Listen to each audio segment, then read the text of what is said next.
Welcome back to Finding Truth podcast on the Unscripted Truth TV channel on YouTube. Logan here with Austin as usual. Quick intro for you, just rapid fire, get into it right away. Not a whole lot in the headlines to discuss. We can peruse them, see if we might have missed something, and maybe go over it real quickly at the start or near the start. But I do want to discuss the latest NASCAR race. If you see it's pulled up here, um, we'll get into it, but we'll touch on the NASCAR race. I think we're gonna delve into the Masters golf tournament a little bit as well, and but yeah, aside from that, we'll see where this episode takes us and keep it short and sweet with the intro. And how's it going, Austin? It's going pretty good. It's amazing. It's episode 30. Yeah, it's amazing. We're already pretty much midway, halfway through April already. It's crazy. Time is flying, and about 2 weeks now to my birthday. About 2 weeks till I move, and yeah, it's been a productive week. I got a lot done. Pretty much cleared out pretty much my whole room. I've been like selling things, throwing things away, uh, giving things away too. Just like it's amazing. Like I haven't had this like little stuff in ever. It's like everything I always had was always just fit in my car, and that's how I live. I just travel and living out of my car, but now it's like I know I can really do that. So it's a pretty refreshing feeling, I guess. And it's been a yeah, it's been just a kind of quick week. I've just been just kind of really busy with that. Just haven't even just getting all that done. Just haven't really paid too much attention on other things. It's been I know at least on our end for the most part of the week it was still kind of I know there's a lot of spraying, heavy dumping, a lot of raining and stuff earlier in the week. It got nice yesterday. Yesterday was Mhm. a nice day, and then it's nice again today. So it seems like we're in the nice part of April now, and spring seems like it's starting to kick in. Yeah, still, I mean, pretty good amount of spraying today. I've been noticing quite a bit of spraying. I've been noticing a lot of spraying. Yesterday was pretty nice too. Didn't see too much spraying yesterday. There was more spraying today. It was nicer, warmer, but yesterday was pretty nice. And then, like I said, just like heavy rain and like dumping for like Monday, Tuesday. It was like into like Thursday, and um, it just wasn't really letting up. It was kind of like every day for like 4 days this week, and then just made it like hard to do things, like hard to even like mow the grass and get things done. And yeah, like I said, I just keep saying, just watch the spraying and what they're doing in the weather warfare and stuff, and that's just like what I've been kind of watching lately. I know, yeah, we've been getting the dump in here. I know, like out east or in the Midwest, it's like flood and stuff. So, I mean, they're definitely ramping it up, and definitely doesn't seem like they're showing any signs of letting off the gas anytime soon, especially with the spraying and stuff. Yeah, definitely. It was hard to plan around because I would get started on projects. I made two different gates uh this last week or last 2 weeks, I should say. And I was trying to stain the wood and all sorts of stuff like that. And I have the stain out. I got half the thing done, and it just starts sprinkling. I'm just like, are you kidding me? Like, it said it wasn't going to rain till this time. It wasn't going to rain this day, and it would anyway. And yeah, to back up what you're saying, it's just been. I mean, today I went to work, early this morning. I opened the restaurant, so I was up at 6 o'clock, and it was a beautiful day out. I did, there wasn't a streak in the sky. Um, Really nice drive to work. You get off of work, coming back, it's just like literally V's in the sky. It's like I was looking at them trying to figure out even like how they even made, like, did they sync up and coordinate with two different planes? Was this one plane and somehow, but there was like multiple V's, like perfectly synced up V's, not just like one here, one there. I know from different planes how it looks like, but it was very strange. So maybe they're trying to tell us something. Maybe remember the 5th of November, a Guy Fawkes V for Vendetta in the sky. I don't know what, but either way, it's yeah, it's hard to plan around, especially when the weather comes afterwards. Um, but like you said, yeah, a couple of nice days. It's supposed to be nice. I think the next couple of days too. On a good note, I did finish those projects, powered through, and then also got a trampoline too. So we just did our inaugural jump on it before, just a little bit ago. So that's exciting. Yeah, you got the trampoline going. That's awesome. Yeah, I seen that, and yeah, it'll be cool when I come over and Hell yeah. bounce around on that too. Looking forward to that. Yeah, do you even know like what kind of is it like a bigger trampoline? Like does that like a certain kind of It's weight huge. limit or? No, it's a lot. I got a big one. I see. Yeah, some are like usually like a lot of them are like around like 300 pounds. Some like are like 250, 300 pounds. So I mean, it's easily for me. I can go on it, but a lot of times like it depends how much the weight is. But yeah, like even the ones like at the trampoline parks, you can probably be like up to like 400 pounds. But yeah, usually you gotta. I mean, like I said, it's easy for me. I'm nowhere near 400 pounds, so it's easy for me to usually be on by myself. Um, I remember when I was younger, I was usually like there would be like two of us on it, and that would be like 120 pounds, and it'd be like someone or like 125. So it was like combined weight of around like 250, 260. So you can get like two people on it. But yeah, it's been a while since I've been on like just like a trampoline like in a yard. I know like I used to I'll be like jumping, I'll be like running to people's yards, jumping on their trampoline and stuff. I used to go over to my buddies and do it all the time. So yeah, I'm looking forward to trying that thing out. Um, Well, yeah, I got a nice one. Like, I didn't want to like super skimp on something. I thought about it. I was about to, pull the trigger on a kind of a skimpy one, but yeah, no, it's 16 feet, 1,200 pounds. So you and you can bring a couple homies, and we'll yeah, be fine. So it was fun putting it together with my kiddo, and even the little one helped too. So and it was a learning experiment too, because it's some of the simpler directions we messed up on, like attaching the springs. We did it wrong and had to take all of the springs off to put them back on. So that was fun. But anyway, yeah, I'm sorry. I probably did the same thing. Sometimes put things together can be a little bit more tricky than you think. yeah, you just end up getting too far ahead of yourself. Oh, I get it. Oh, yeah, that's fine. It's Yeah, it just like, seems man, straightforward. I'll just mhm. put it together. Oh no, it doesn't go like that. I feel like man. Well, I was gonna mention something, but nah, man, it just left my mind. What the heck? That was strange. If it comes back to me, I'll say it, man. Anyway.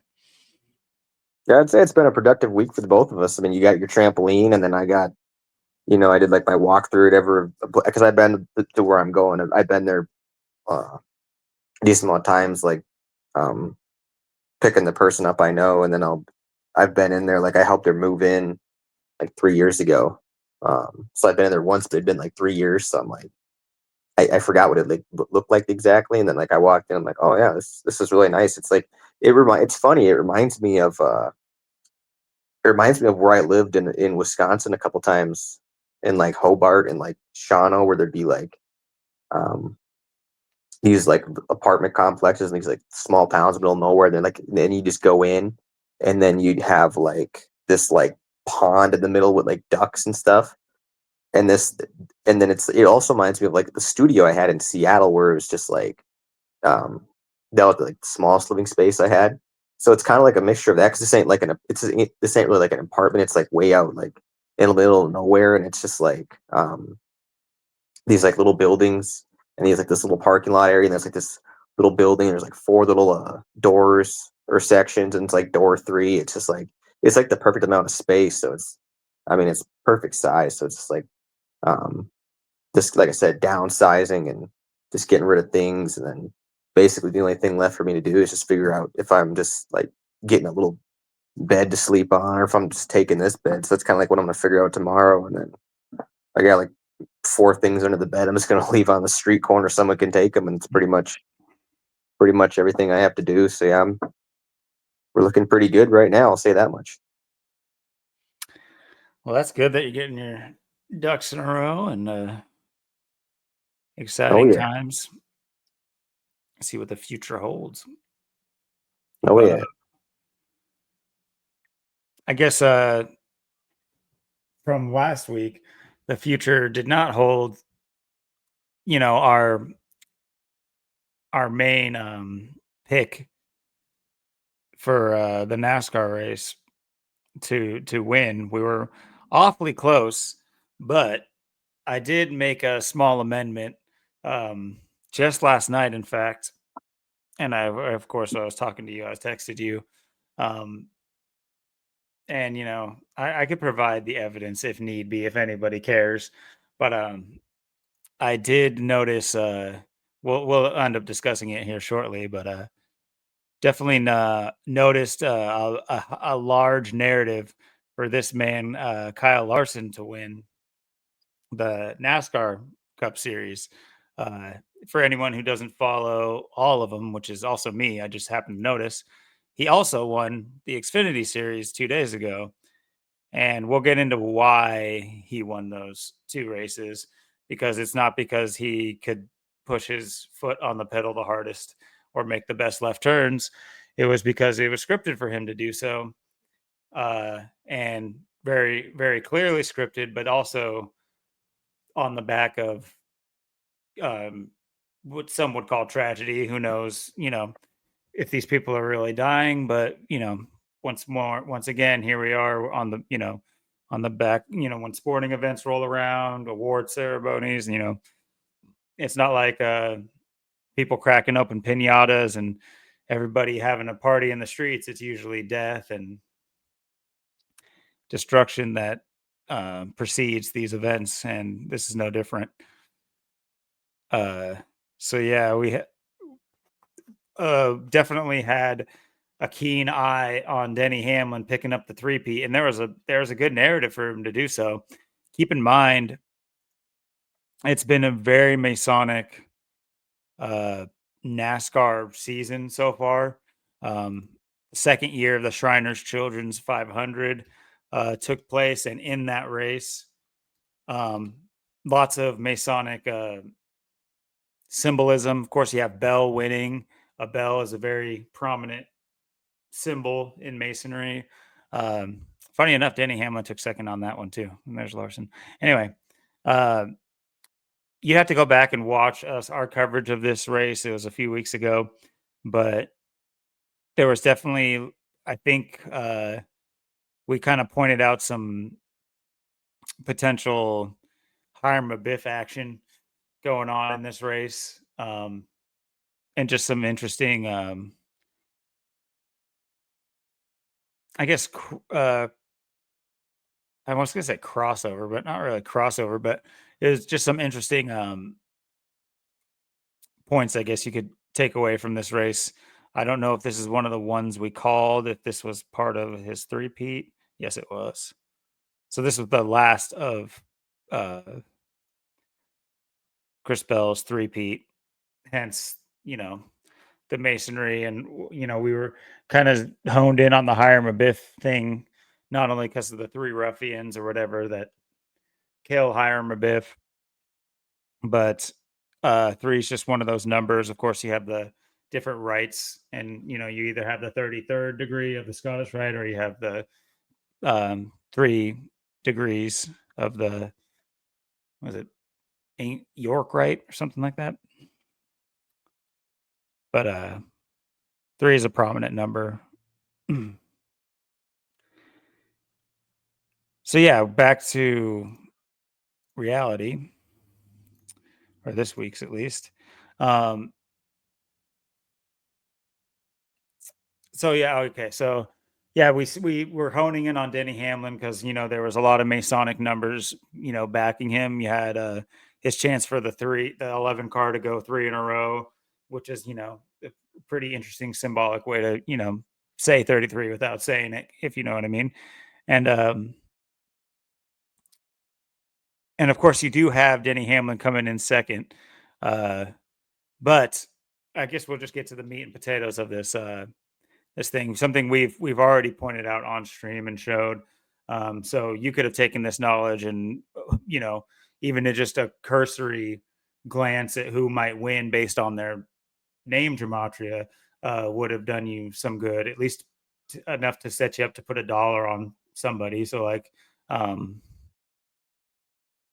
Chase or Larson, both have Mr. 201s.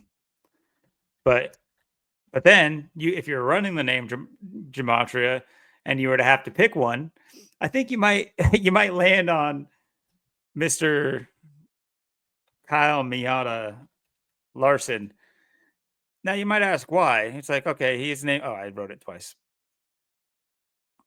Oops. Let me make this a little bigger in case it gets too small. But not only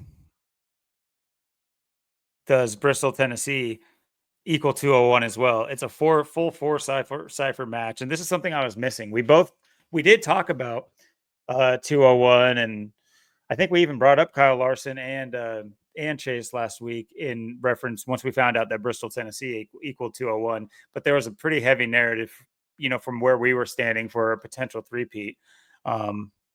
And once again, they love doing these consolation prizes. Think about last week where Denny Hamlin won the race, but William Byron set a record, had by all means had every let every lap basically. Exactly. But doesn't let every lap. He should have let every lap.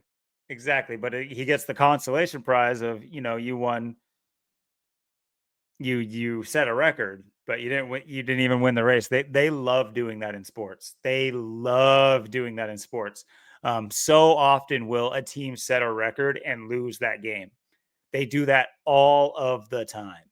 It's not just some random coincidence thing. It's very, I couldn't tell you exactly why, other than potentially it's like a certain type of energy. A certain type of mood they want the public in certain areas, because I'm sure it creates a certain atmosphere for the public when that kind of thing happens. I couldn't tell you exactly, but like I was saying, if you're going to hone in on one of the 201 brothers, this guy's looking pretty spicy. And like I said, I just saw this last night and I texted you and I said, yo, look out for him. And I didn't even know it was all four ciphers until today. I just already knew his name equaled 201, and we figured out last week that Bristol, Tennessee equals 201. But potentially more interesting, and why I was even why I even found out about or had Kyle Larson in my head at all, is because I was looking into two deaths of NASCAR related individuals. Let's see, John Edwards. Now, John Edwards was Jeff Gordon's PR manager in his heyday. And, through Kyle Larson working for or driving for Hendrick Motorsports, this became his PR manager as well, Mr. John Edwards. And so, just, having your, finger on the pulse of anything, whether it's entertainment, which this is, but entertainment, sports, music, you understand that the ritualism requires some form of sacrifice. I'm not going to sit here and say I know for certain these people are dead, but it does require some sort of harvest of something or someone. And usually that plays into, you can honestly see it after the fact also all day long sometimes. But I know I was looking into this separately from even thinking Kyle Larson was going to win. I was still thinking Denny Hamlin, but then I saw this, and it's just very interesting. Once again, you're getting the Black Panther treatment. Damn, what's his name? The guy who played in Black Panther. Oh, I can't even think of him right now. I was only trying to say that they changed this guy's age multiple times, multiple different things you go on. They'll say he's 52, they'll say he's 53, they'll say he's anyway, it makes it hard. 52 is interesting with how many times we've noticed the syncing of these, and I'm sure it's synced with the Pope in every race. Whether or not I have the energy to try to find out how they do it or why, that's another um, topic. But we have noticed that these races are heavily synced to the Pope, his activities, especially his illnesses or his illness as of recent. But yeah, interestingly, this guy dies at extremely young age of 52 or 53, whichever one. And don't no cause of death. But yeah, they're just mourning him, and Kyle Larson comes out and he talks, and he's basically very confident that we're gonna race really well for Mr. John Edwards. Well, he raced about as good as you can race it. I mean, no, not about as good as you can race. He raced as good as you can in both series, the Xfinity and the Cup Series this week. So just pointing this out because the Gematria, it's really surface level. The narratives are honestly surface level, but it does paint the story is that these wins are not on the back of like some happy or some hard work or effort or all these things that they expect you to go through in order to win. All they do to win is take it to, take that energy from somebody else, take that energy from somewhere else, and usually in the form of deaths. And I said that there was two deaths. I'll at least highlight the other one. Another one. There was actually three. So, but yeah, the other one being this Al Pierce figure. He was like a journalist for NASCAR and stuff of that nature. Funnily enough, he was there working the race when Dale Earnhardt died. So there was That's like an very art, interesting. Yeah. there was an article about that. And then this is, I think, the one that I saw that made me think like, oh, dang, two NASCAR people died, but they didn't die in the same day. There's all these articles are so interesting. Like some will say that they died in the same day. Some say they didn't. Some say that last guy is 53. Some say he's 52. It's just like AI is on the fritz. Yeah. It's like it's so what I think is so funny about it is he was a journalist and they are like he's a consummate professional. He was like dots his T's and dots his I's and crosses his T's. He's like a perfectionist. He did everything so to the T, but the article will be dog shit and written like a 4-year-old. So it's just like way to show him respect. I'm sure he would have loved having shitty articles written about him as a master journalist. But yeah, not yeah, this guy. So it's just pretty funny.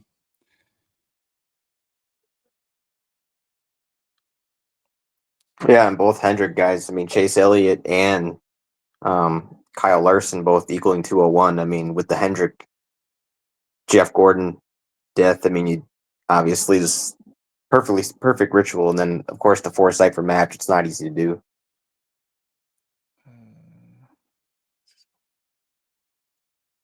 Yeah, I mean, please somebody, please explain to me why the place he takes a double win in two different series on the back of his PR manager dying.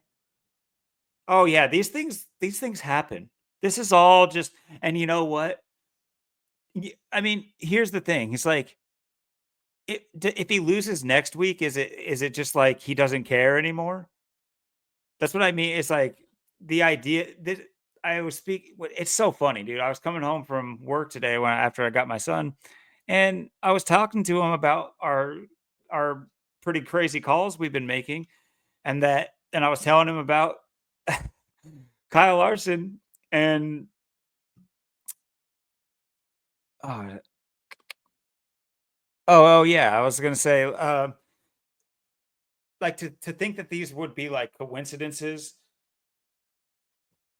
Anyway, I kind of lost my train of thought there, but yeah, it's just no coincidence at all that he wins, back to back in a town that equals 201. His name equals 201, and then it's not arbitrary. I'm not just 201, 201, 201, but Like Martinsville, VA 201. I mean, mhm. you had double 201 back-to-back races. I mean, Yeah, like I said, it's just I haven't been like decoding NASCAR for more than this year and this season, I should say. And uh, already it's right could there, be any right more out in front of your 201. Yeah. face. Yeah. William Clyde. I mean, come on, William again. I mean, how many Williams can you have? You got two Williams you got William Byron, William Clyde. They both drive for Hendrick. I mean, Was it his full name? yeah, it's his full name, I believe. Yeah.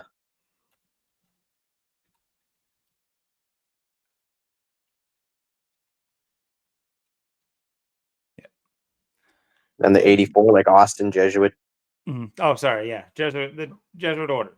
There we go. It's the number of the Jesuit order, which I'm not saying they're like I'm not saying there's a secret room, in the pit road where it's just like you open the door and there's just a bunch of like bald priests standing there, just like, oh, I'm not saying that they are specifically right there and they are big NASCAR fans. It's not like that. It's mind control. It's media. It's their fingerprints are on what they do. So they're on suspicious deaths throughout history. They're on coups in government. They're in government plots. They're it's not like them to not take credit for what they do. They're very much egotistical serial killers. They leave a calling card. Let's put it that way. Yeah, I mean, it's just, and that's why, look at every week. I mean, we're putting it, like I said, if we're not winning, we're coming home second, or, we're leading on the last lap, or if it's not, we're leading on the last lap, we're dominating the whole race. I mean, it's just every week. I mean, seeing right through the script. I mean, and like I said, this was kind of a pretty much boring race for the most part. I mean, it was just dominated by Larson. I don't know how many laps he led in total, but I mean, every time I looked, he was leading the race, and then won both stages. And Denny Hamlin ran second all race, so they were 1-2 all race.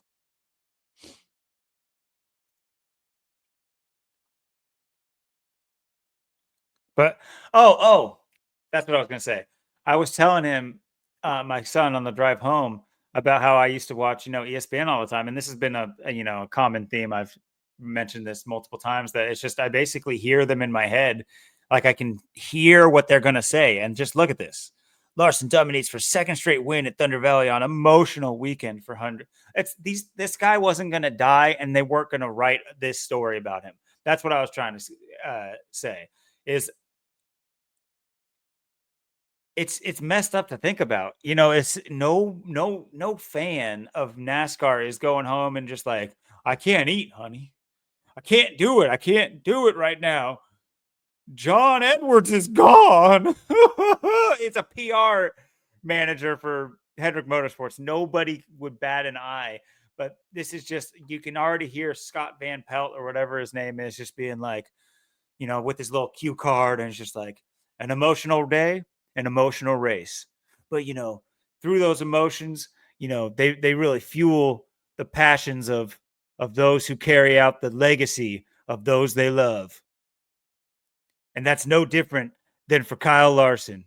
On the back of his PR manager, John Edwards, he not only won Xfinity, but now has won the Cup Series. And, he drove, because he has a little sticker on his car of him. And he's like, so he gave John Edwards a great send off, able to win 2 races, on his way to the other side. It's just, you can just, I hear that shit in my head. I understand that these are just pieces for the next cycle of narrative. That's what everything is. It's nothing is something that is just, they're going to focus on that for years. Nothing comes like that. There's nothing like that ever in sports. It's like, yes, there are like, the Bulls, the Lakers, there are dynasties in that way of things. But that it's still within those years, you have the narratives of who's going to knock the dynasty off. And you have it's all just a cycle, a new they call it a news cycle, by the way. And sports is, you watch ESPN, it's sports news. That's what it is. It's news. It's the news cycle. And it's, when you're able to take those 2 steps back, and hopefully you keep taking steps back, but if you're able to at least get your foot out, just like out of the actual pool, and start to take a step back, and you really start to see these things for what they are, and it loses its luster really quick. And they don't want you, and they want you right front and center. They want both your feet in the pool, sitting there. It's nice and warm. I'm sure everybody's pissing in it, but nobody wants to talk about it. And they want you just, relax and chill, and you're never going to leave. And yeah, and it, once you take those 2 steps back, you look and you see how yellow the water is, and you see how stagnant the air is, and you see how everybody looks miserable, and they all look like they got the drug eyes, and they're all just like drugged. I'm painting this weird picture that doesn't really exist, but it is. That's what I see sports nowadays. But back in the days, like I was in it. I thought these things were important. I thought that I had some say. I thought I had some, like, it's just, it's maddening, because it's like, you look at people who care about sports nowadays. I'm like, it's so funny that it's like become it, that it is, everybody thinks it's like this natural thing for guys to do. It's so low. It's actually so low. You look like a little baby. You look like a child. You look like an absolute weirdo in most times too. Like, following sports as much as people do, and like thinking that they are close to the action, and they're like in the locker room with them, and they understand their team. Like, guys, I want to shake your head so hard that you will never think that way again. But gosh, you got to do it for yourself. You got to start taking these steps back. And once you do, you can't go back. I mean, good luck going back. You're basically faking it if you go back. And that's, I think, what scares so many people, and why you have so many people willing to be in their stagnant piss pools. Yeah, and and just talk about how synced up it is. I mean, look at, like we talked about last week, how William Byron dominates the race. Most dominating performance pretty much ever in 25 years. Since Jeff Burton led every lap, and he could have led every lap, and it wouldn't even been a restrictor plate race, and he could have just not just dominated and won, but still he still dominates the race, and he's dominating. And you got William, and it's just like how it was synced up with Trump and the tariffs last week. It was all about tariffs, and well, it's because tariffs and William and Nirvana's all got the same exact foresight for match and gematria. They're imposing tariffs. Nirvana, William, they're imposing it all, and that's what they were doing last week. And this week it was the Bristol and Kyle Larson with the 201, and it was like how it was Martinsville, Virginia with the 201 a couple weeks ago, and now it's Bristol, Tennessee with the 201, and then of course, they have to have like I said, someone that's got the exact foresight for match with that. Just like your teammate's gonna also equal 201, and your other teammates, your 2 of your teammates are going to be named William. I mean, that's just how they got it. Yeah, it is interesting. I mean, you wouldn't necessarily say that. I mean, it's clear. I mean, it's crystal clear to me. It's like, yeah, other than being there and making sure that this person actually died, it's not even about that for me. There's nothing. There is not that doesn't exist for anything. Nobody knows where Matthew Perry went. No, what happened really. Nobody knows where Val Kilmer's at, or where his body is, or how they found him, or any. No one's gonna find these things out.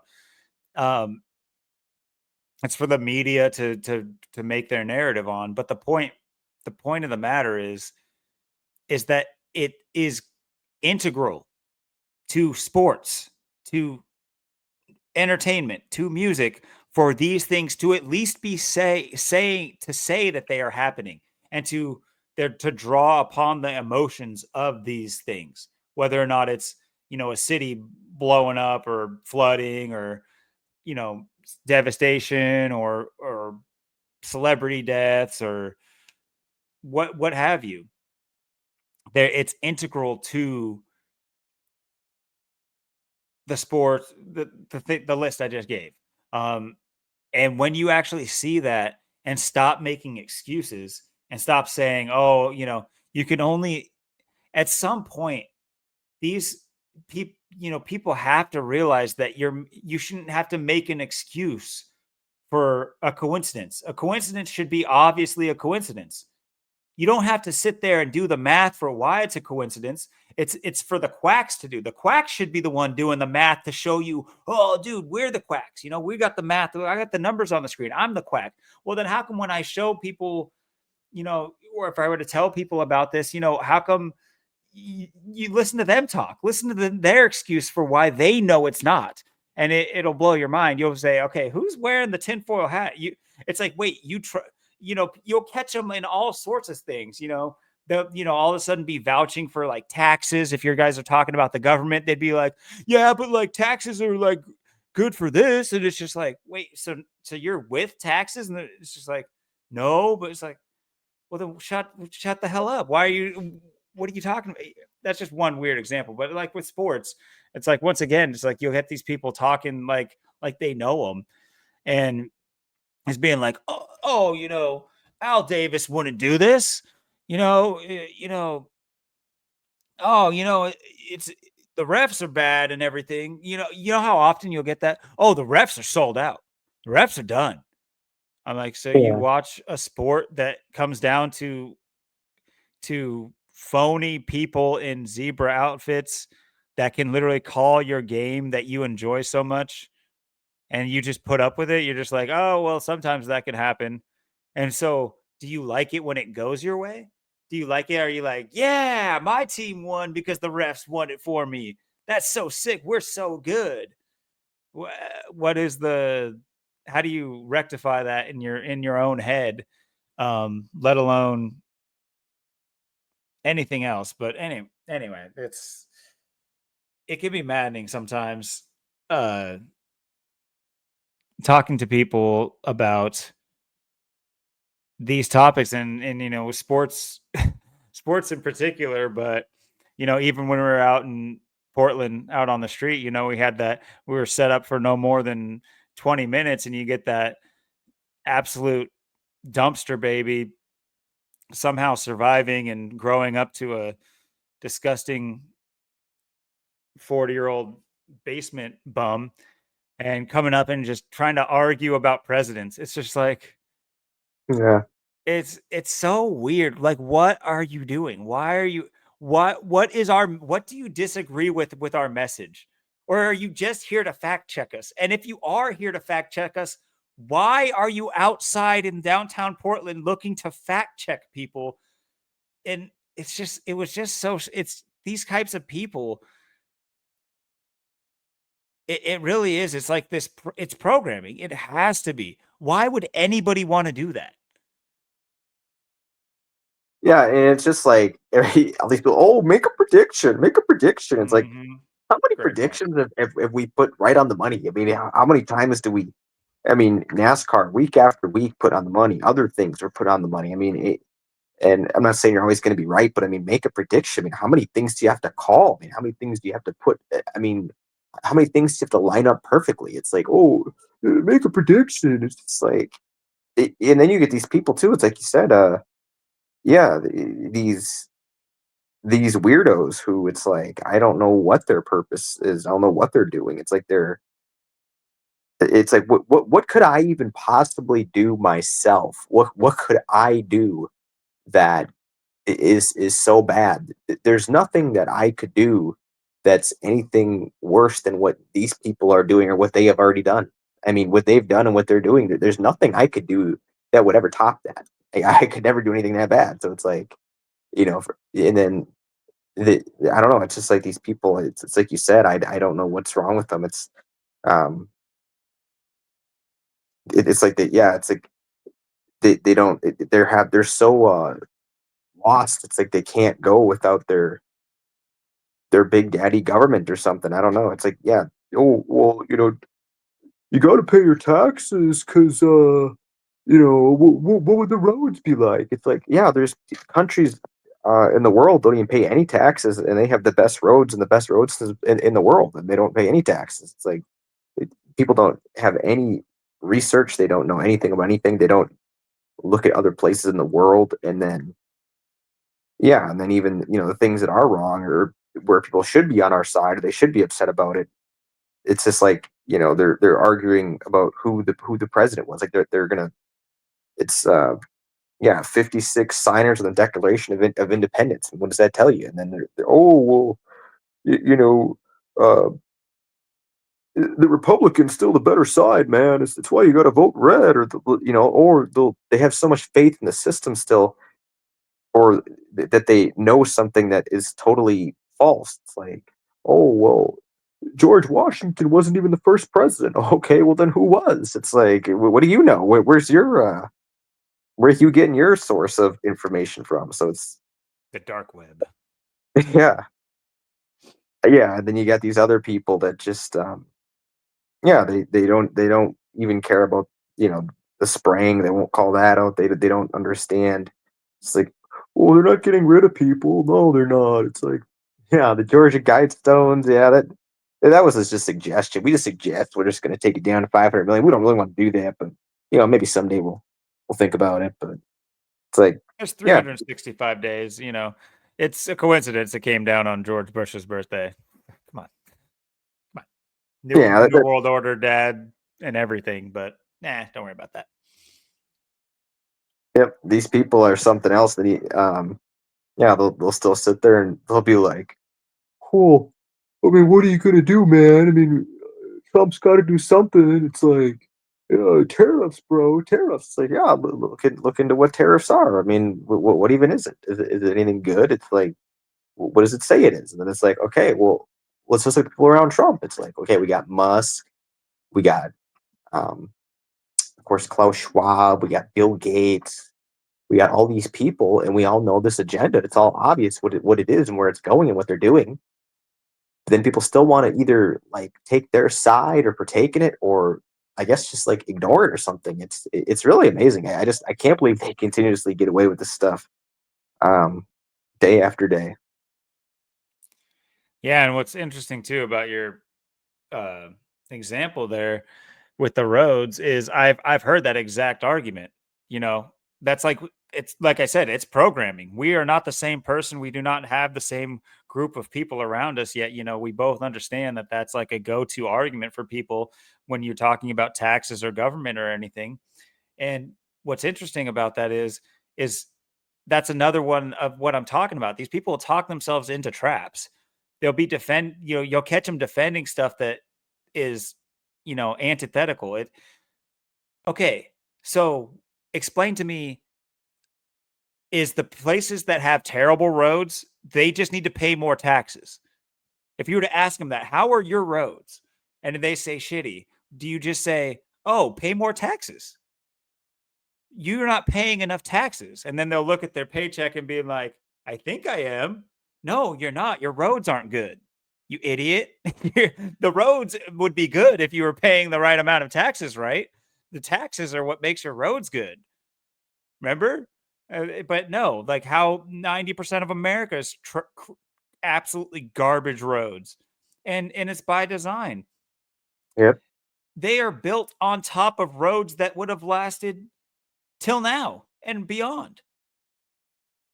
But the advent of, cheap asphalt and things of that nature, I know a little bit more than I'm leading on. I just maybe not the perfect terminology right this minute. It's been a while since I went down the whole road rabbit hole, but it's another cover up of our government, especially the highways. People should look into that kind of stuff. But yeah, it's by design to be ruined. It's a perpetual motion device. This is how they keep this is how they keep power. Is they, it's cyclical order out of chaos. And you might just say, "Oh, the roads is chaos." Yes, yes, it is chaos. It it might seem like a small thing, but it's like a small piece of a larger puzzle that is meant to stupefy and keep us in a shitty state. And once you understand too, I worked in at AutoZone, which that seems like, oh, okay, you had a retail job. Shut up, loser. Well, it's like I did, yes, but I did do the commercial side of it. And so I had like accounts and things of that nature, and was pretty close to I would go and take longer breaks hanging out at the shop, and like they would vouch for me and say they had questions or whatever why I was taking longer, stuff like that. But anyway, it's like certain jobs. It's like once you're in that, just behind the veil of the job, you are at you'll always know certain things about an industry that 90+% of people will never know about it. They just go take the car into the shop. They just, go eat at the restaurant. They just go to these places expecting everything to just be like behind the scenes taken care of. And there's no human stuff going on back there. There's no people with problems doing a bunch of shit with no one watching. That is what it is. And once you're in it, you realize, holy shit, there's a bunch of people back here who don't know what the hell they're doing, just doing shit everywhere and everything. But anyway, that's it. When it comes to like automotive stuff, it's well, without going too deep into that, it's it's just once keeping it on topic, we have people like trying to hold up something that doesn't need to be held up. And I think if they were to like it's like this instant contrarian programming they have. They just have this programming to be contrary to anybody that's trying to be outside of the mainstream. It's like they take it as their job to do something about it when otherwise they would just be bumping into walls like usual. But as soon as somebody says something that like it's like they have a perfect ear for it. It's Gates. Gates? Bill Gates? Hey, hey, hey! Microsoft is a great company. Bill Gates and Melinda is beautiful. And mosquitoes, who knows? Mosquitoes are great. Look what's happening in Africa. It's I just, love Starbucks. yeah. Yeah, it's yeah, like I said, all these people, Gates, Schwab, yeah, Trump. I mean, just all these people just coming together, working together, just part of a team, and you see, this is why you have all these, Musk and all these people on the stage, and then you got all these people just thinking, oh well, just kind of hope for the best or whatever, or oh well, someone's got to get us out of this, someone's got to help us out, um, because they're not going, it's like they just like I said, they need that big daddy, someone who's going to be there for them, help them out, because they don't feel like they can do anything. They need someone to lead them. They need someone to do it for them. Some guy that's got billions of dollars, something you're never going to have, is going to be the guy to tell you what to do and how to live and his way or it's no way. And yeah, it's just where you have most people at. I mean, you don't have, like I said, you don't have any leaders. You just have, or it's like that saying, too many Indians, not enough chiefs, and that's what you have. And that's most of society. And you just, like I said, most society, 75% or whatever, is obese or overweight. And I mean, just look at your, average Trump supporter, someone who's probably well overweight, obese, probably lazy, doesn't do much. Um, People that are into this kind of stuff, and then, like I said, you have these people that just think, oh, well, you know, the vaccines are great. These vaccines, they're so amazing because they help spread a disease, and yeah, all these breakthroughs we're having. And then it's like, but they can't ever show. See, the thing is with these people is they can't ever show any proof or any evidence of anything. I mean, um, It's like people always say, "Oh, well, I mean, the Republicans are so much better, the Reds so much better." It's like, where? I mean, Bush and Trump, what did they give us? They gave us 9/11 and COVID, the worst things in my lifetime. I mean, um, the worst events. So you already know what you're going to get, and then it's like, oh, the vaccines are a good thing. It's like, well, Pfizer and Moderna are the two most sued companies in the world for wrongful death and injury. I mean, it's just like your information can be any more backwards. I mean, um, and again, all these people just refuse to do the research. I mean, and it's like I said, even like the things we're pointing out. I mean, it doesn't matter what it is. Uh, when you understand the agenda, the way we do, we're already at the finish line waiting for them. We're already at the finish line. These people that don't know anything, that haven't done any research, they haven't even started the race yet. We're at the finish line. We're just waiting. These people, they haven't even started the race yet. They don't have a clue of what's going on. We're light years ahead of them. They're just lollygagging behind, and they're really missing out. I mean, in more ways than one. I mean, it's just amazing to me in the age of information that this stuff hasn't gotten out. And I know AI has really been kicking up and taking off, and I expect it to, especially by the end of the year, really, really be taken over. And I think we're at that point too, where, um, a lot of these, but by the time summer rolls around, you're going to start seeing a lot of different things. You're going to, by the end of summer, the start of summer, and by the end of the year, you're going to see AI just really transform and just really take over. I mean, 5 years from now, I mean, you already know AI is going to have this place on lockdown. What are you going to do when you got to think about it. You're going nothing to be happy. Well, yeah, you're going to be walking to the store, the grocery store, and AI is going to be watching you and looking at you, and you ain't going to be able to get in the door. You're not going to be able to get your food because your face scan won't, see your face. It'll see your eyes. You'll be denied. You won't be able to, you know, you'll have to own a Tesla or something, and it won't start, it won't run, it won't work because AI, and you won't be able to get your food no more. You won't be able to pay your bills. You won't be able to participate in society anymore with AI. It's horrifying, but it's also fact, and it's also happening right now, which is uh, I'd say the part where, like I always say, we're the ones being, weeded out, and or well, most likely sooner than later at this point. But you have all these other people right now that still don't see the forest, unfortunately, before all the trees at this point. Yep, absolutely. And yeah, it's an epidemic really, and it's hard to, I don't want to paint a picture that, first of all, it really doesn't affect me. You make a great point that, at the end of the day, we are, waiting at the finish line. It's just, I've said this multiple times. I don't want to be alone at a finish line. That doesn't give me any moral victory. That doesn't give me any like satisfaction to say, oh, I'm the last one that made it. Cool. Now to just tell myself jokes all day. Now to, you know, it's uh the goal is still, you know, help people to see, on their own through other, I don't mind if they vicariously see the truth. Um, do it on their own. However it happens, I'm not sitting there notching every single one and saying, "Oh, I saved you, I saved you, I saved you. I'm the best saver."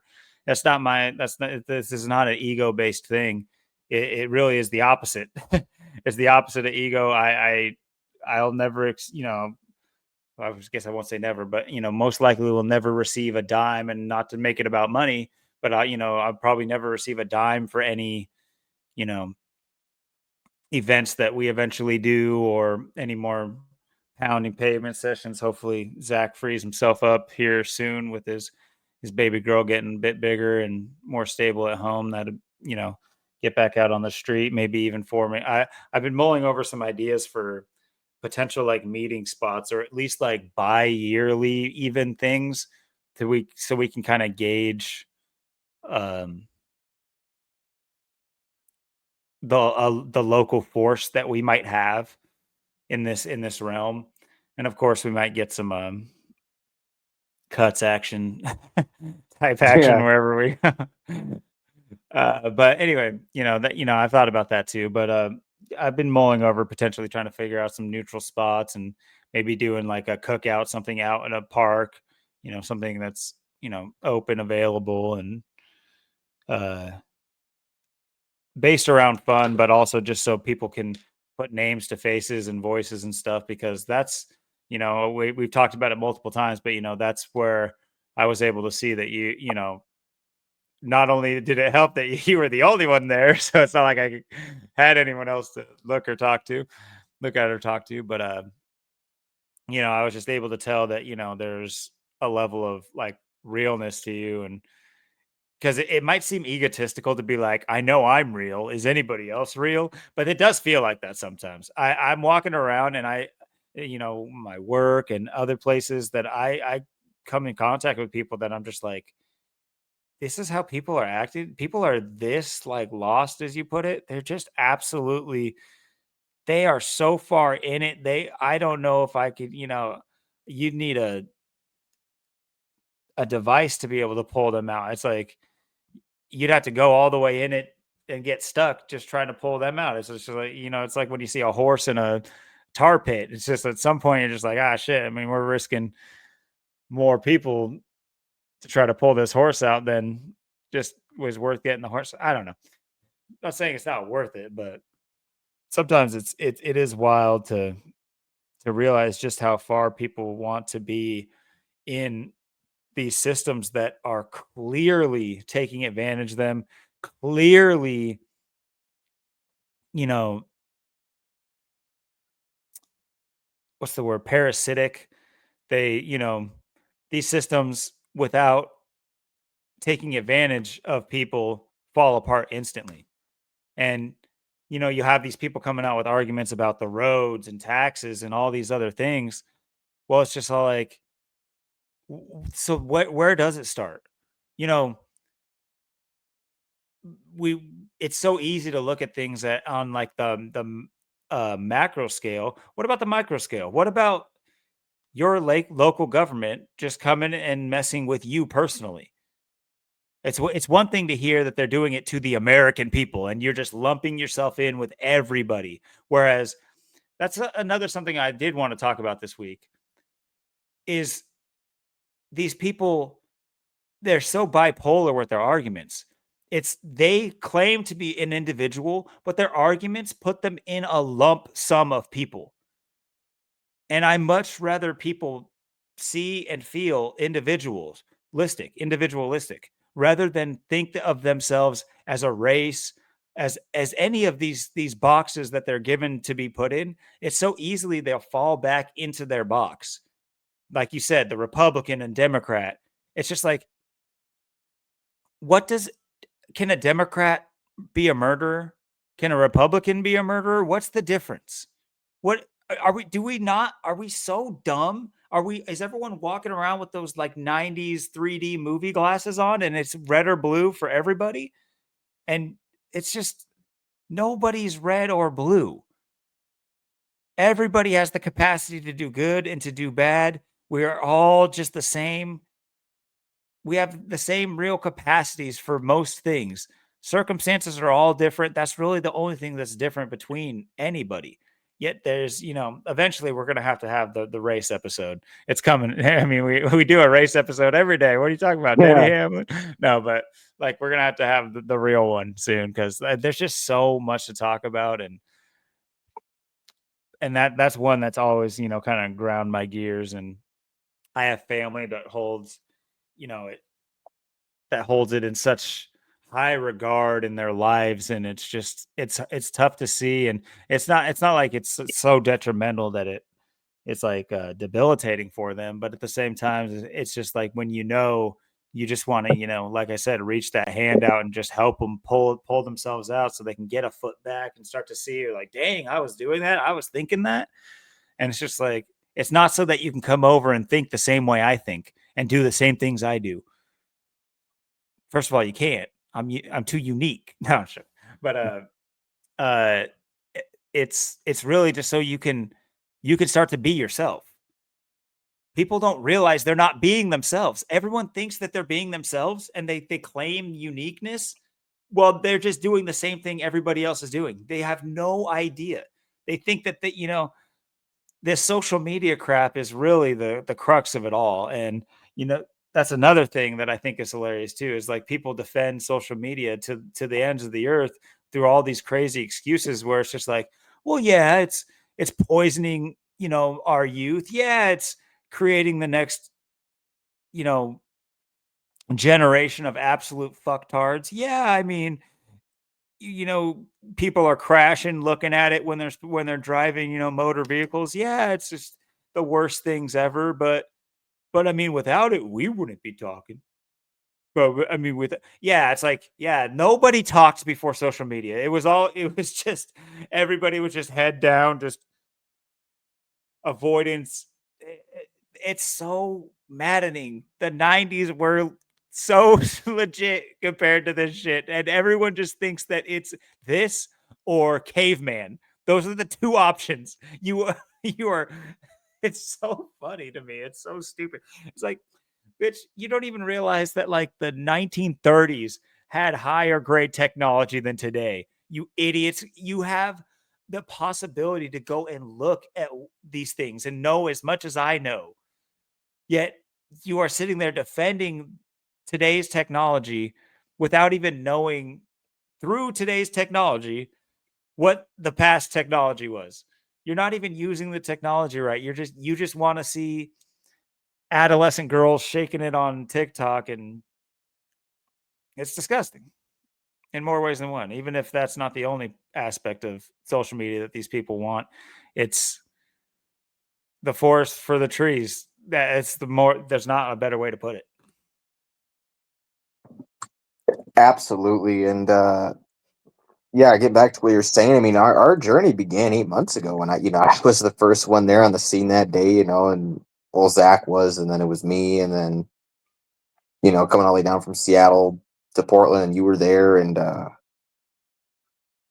yeah, I mean, that's just what it's all about. And then, we just don't, it's just the lack of community. Community's just dead. And, I've been trying to build community, especially big time in the last, since I was like 17, 18, 19, 20, 21, 22, even 25, and doing it in different states and different areas and different people and stuff. And yeah, I mean, the other thing is too, I mean, people today are just, like you said, I mean, people today are just, they're so easily offended. They're just, a lot of people are just so rude. You got to worry about people. It's like I was Ubering around this week. I was um,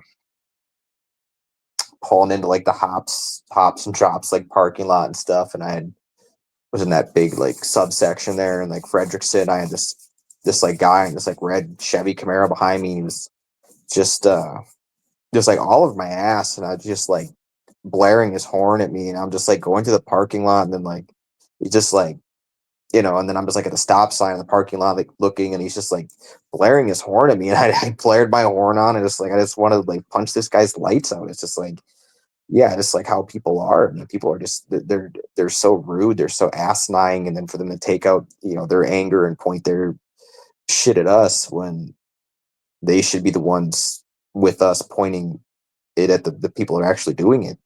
Um, is a very frustrating and annoying aspect of daily living, and it's really unfortunate that things are the way they are, especially with how deep in the game we are, and we're very deep in the game, and you just see the agenda, and and like you were saying with the phones, the technology, and how things really are. I mean, uh, and like I said, I'm lucky enough to know. I mean, I drove, like I said, I older vehicles from the 90s, early 2000s, and like that's just when like technology was just like at its peak with a lot of things. Things were like just like the best quality. I mean, uh, quality was so good in the 90s, early 2000s. Things were built to last. Um, just everything was just had such a nice uh, touch to it. Just everything today is just missing. I mean, there's just nothing to anything anymore, and that's just what they've done. They've just stripped away the very fabric of living for just about, well, for everybody. But it's just that people haven't. I don't know. It felt like maybe even like 3 years ago in the year of the tiger, I still thought people were just going to kind of like this, just kind of kick in the ass a bit. It's into kicking the ass. They were, they were going to get in it, get after it.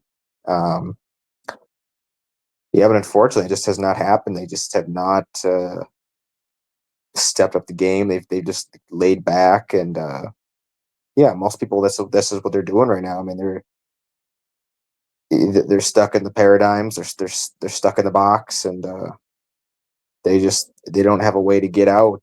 And like you said, I mean, it's amazing how rare we are. And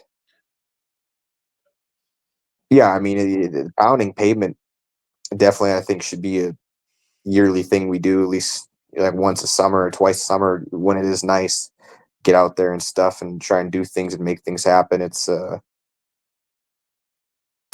mean, I try and do the best I can, like even in my local area, like I said, at the gym and stuff, and talk to people. And I mean, it's just that kind of thing where it's um I'm definitely not like everyone else, from just like as rude as other people are and just the way they act and stuff. I'm not like that. I mean, I might be in a bad mood some days and sometimes, or like angry or upset, or maybe I'm just really tired or something. I mean, that happens. But um just the way other people are. I mean, I just for us to get out and do things and try and um, just try and connect with people any way we can, because like we've said many times on this channel before, that we are in the last days, final days of like reaching people. And with AI and everything that's already here and advancing by the second, by the day, uh, it's just something that I just feel like it's just like it's just kind of like doing. It's just like it's just that feeling of doing good things. It's just like my situation too. And you talk about getting out and pounding pavement, and uh, you're trying to reach people and speak to people and do things. And it's just like my situation too. With like my caretaking thing, and working with Anne and stuff. That's why it's exciting. It's good to be around her because she pretty much, we get along really well and we understand each other well. And it's just like it's good to be with people like that. And it's just good vibe. And it's just like, yeah, I mean, we are coming to a time where we're coming into great change, just a couple weeks and stuff. And um, for myself, and hopefully it's a great sign of things to come, where we are on and off to doing bigger and better things, and hopefully keeping up the motivation, inspiration to others. Because at this point, it's like I said, it's really about the best feelings I have is just doing good things. People are doing good things for others, or helping people out, or things like that. um just like when I drove down to you there in the end of December, and then January, help you move and stuff, Mhm. things like that. I mean, to me, that's what it's all about, being a person, individual. I mean, it's I don't care about anything else. It's just the feeling and the vibe you have, and what you transfer to other people, and how you move in and out of energy and stuff, I think is the biggest thing. And if it's just like I said, I think it was last, or a couple episodes ago, a few episodes ago, but it's like I said, if everything around you is just shit, well, you're gonna be shit, and then you're just gonna be stuck in the shit and stuck trapped in the shit if you don't get out. So you have to get out of there and get to a better place with better things, or where at least you're supposed to be, at least.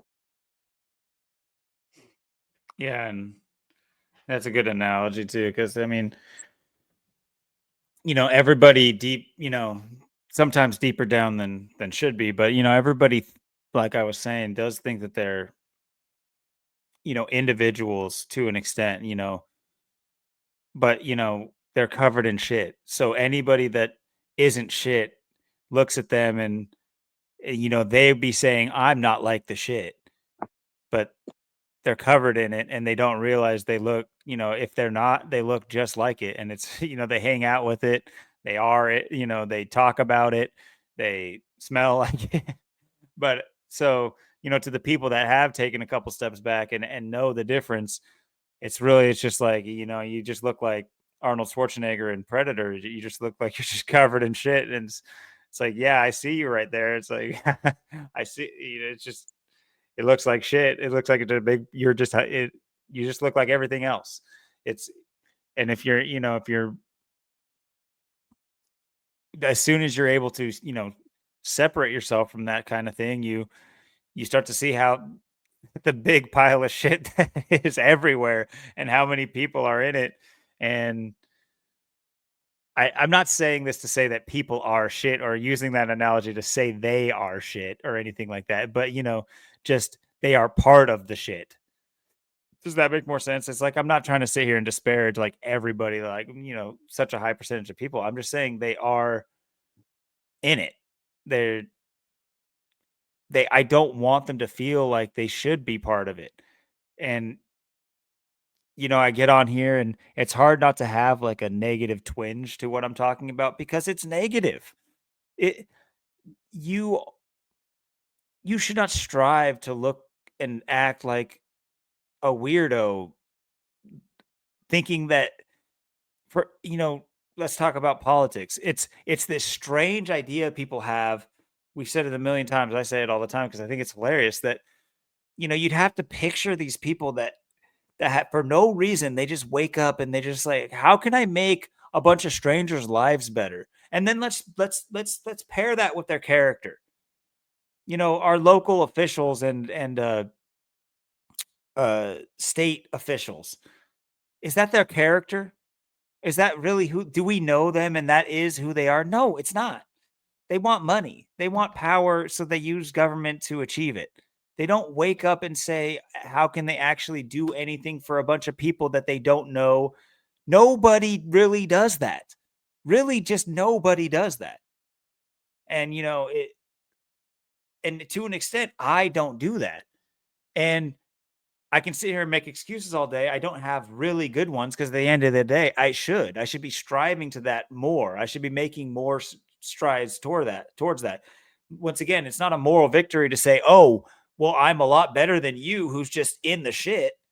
It's like, now, okay, so you got somebody who's not in the shit and somebody in the shit. What are you going to do with that pair? You can't do shit with it. Yeah, I could jump in the shit. That's about it. And then there are two people in the shit. But other than that, it doesn't work without some sort of cohesive coming together, meeting. And it's not about meeting halfway. I'm not going to get half covered in shit. You got to come out of the shit. And so my excuse is that nobody's coming out of the shit. So it's making it really hard to have ideas of community come to fruition when there's just so much shit. But that's not a good excuse. I am self-aware to understand my hangups here are not good excuses. I realize that I should be rising above those things if I'm going to take that platform that I'm taking. And that's what something we hope to do. Like we've talked about, and I've thought about this multiple times. I've even thought about using my own business. It's not really my business wholly. And God forbid we get weirdos coming in. And that's just the unfortunate part about it is this just, the shit human element.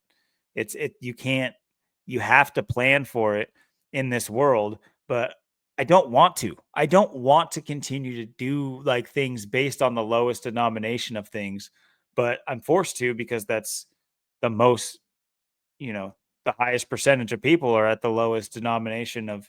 And this isn't to say that you don't have a good job and you're not making money. That has nothing to do with what I'm. It's like that's just another level of shit.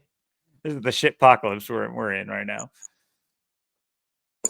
Absolutely. And this is a much needed talk to have because like you just said, I mean, everyone is going through something. I mean, it doesn't matter. I mean, it doesn't matter and everybody's different. Everybody, yeah, no two people are exactly the same. So it's, I can't, that's why I don't judge people. I mean, I'm not judgmental. I don't judge people because I can't sit there and judge someone, especially someone I don't even know anything about. I mean, however old you are, I wasn't there for any part of that life, so I don't know what you've been through and where, what you've gone through and who you are and what you do, and it's just a thing. I mean, yeah, we're just in such a funk because we are this we are just on this level where we are just this enigma walking around. I mean, we're unstoppable, and that's the thing. I mean, we're on such a level that, and you can't find enough people to get behind us or really support us. A lot of things, and it's like, and you look at like like Zach's channel and stuff. The work and stuff is dead. I mean, I know our channel doesn't get many views. I know a lot of people in this community don't have a lot of views. There's not many people coming into the community. There's probably more people falling off, falling away, or at least what it seems to be. I mean, you don't really have many people. It's pretty much the same people over and over again, like you said. I mean, in our local area, I mean, it's me, you, and Zach, and I mean, it might be a couple people here or there, but I mean, like the closest one I know, then it's probably like King Richard there in like Northern California. I mean, it's pretty much where everyone's at. I mean, you got the King there, and um, you got us just right above them, and that's pretty much it. I mean, there's not many people who are trying to do or want to do what we're doing, and that's the thing. I mean, and the thing is, I mean, I just see it, like I said, it's more about where we are and what has to be done, because it's not like, I mean, it's like some people, they just care about money and just making money and stuff, and it's just, people don't, like I said, people don't understand even what money is. It's the power control game. It's like I said, I mean, you're gonna own nothing to be happy. You won't be able to get in the grocery store because AI says you can't come in. It's reading your face, your eyes, scanning you, and saying no. I mean, you can't go in and use the bathroom no more. You can't get in your car, your Tesla anymore. You can't do that. You can't you can't participate in the system. You can't, bank anymore. You can't have money anymore. You can't do anything because, I mean, this is where we are. I mean, it's AI, the future, and all this stuff it's unfortunately here, and I hate it, and definitely hate it, and it's like even like where I'm moving to, it's a span away. It's 20 minutes, like 12 miles away, and I'm out there pretty much the middle, of nowhere. I mean, you're out there, so I mean, it's, yeah, I'm getting further away from this shit too, and it's just, yeah, and it's very hard to say how things will go and what will happen. I mean, you have to, um, because you have so many things you have to think about, so many angles. I mean, you have so many things working against you, unfortunately, too. I mean, that's the big problem. I mean, there's way more working against us than what's working for us, and that's what also makes it very difficult. I mean, you really, like I said, you have to surround yourself with the best people and best situations you can, and just kind of hold off is all you can really do. I mean, uh, I know we've talked about many times. Like I said, community's dead, family's dead. Um, Coming together, people doing stuff is dead. I mean, it's just dead across the board.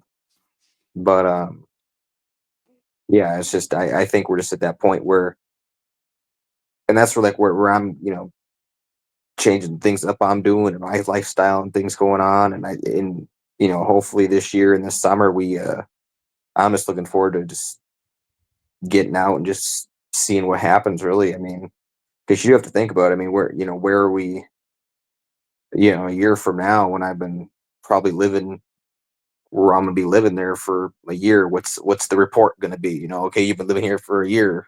What did that look like? What happened? Where are we at? That's what you have to look at.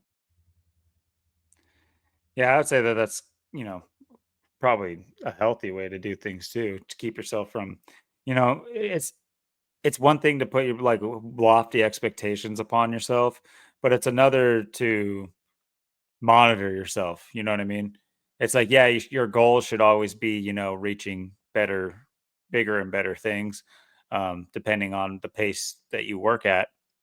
But um, just even, keeping a finger to the pulse of where you're going and how you're going and staying grounded in what, in who you want to be and how you want to get there is important. And not to lose sight of that and find yourself back in the muck and mire of the world. These things are easy to do. It's so easy to fall into garbage, and No, it's so easy to make it. The excuses are built into your brain from the moment you're a kid. It's just like one of those things. It's just like before anyone ever goes to a bar, they know what to do in a bar. It's such a strange, like, social thing. It's like, yeah, people might be awkward, but they know what a bar is, how to go in there, how to do whatever they need to do in a bar. That's there's public restrooms where people are like, how do I get in here? What do I do? But a bar, it's just everybody knows how to do that from birth. Well, we have the same capability of making excuses, and our brains are so good at them that, I mean, I guess I'll speak for myself, but I know for a fact that this is, a lot of people, and it's not just me. But yeah, these excuses are so built in. They have like antivirus for your not wanting to have an excuse.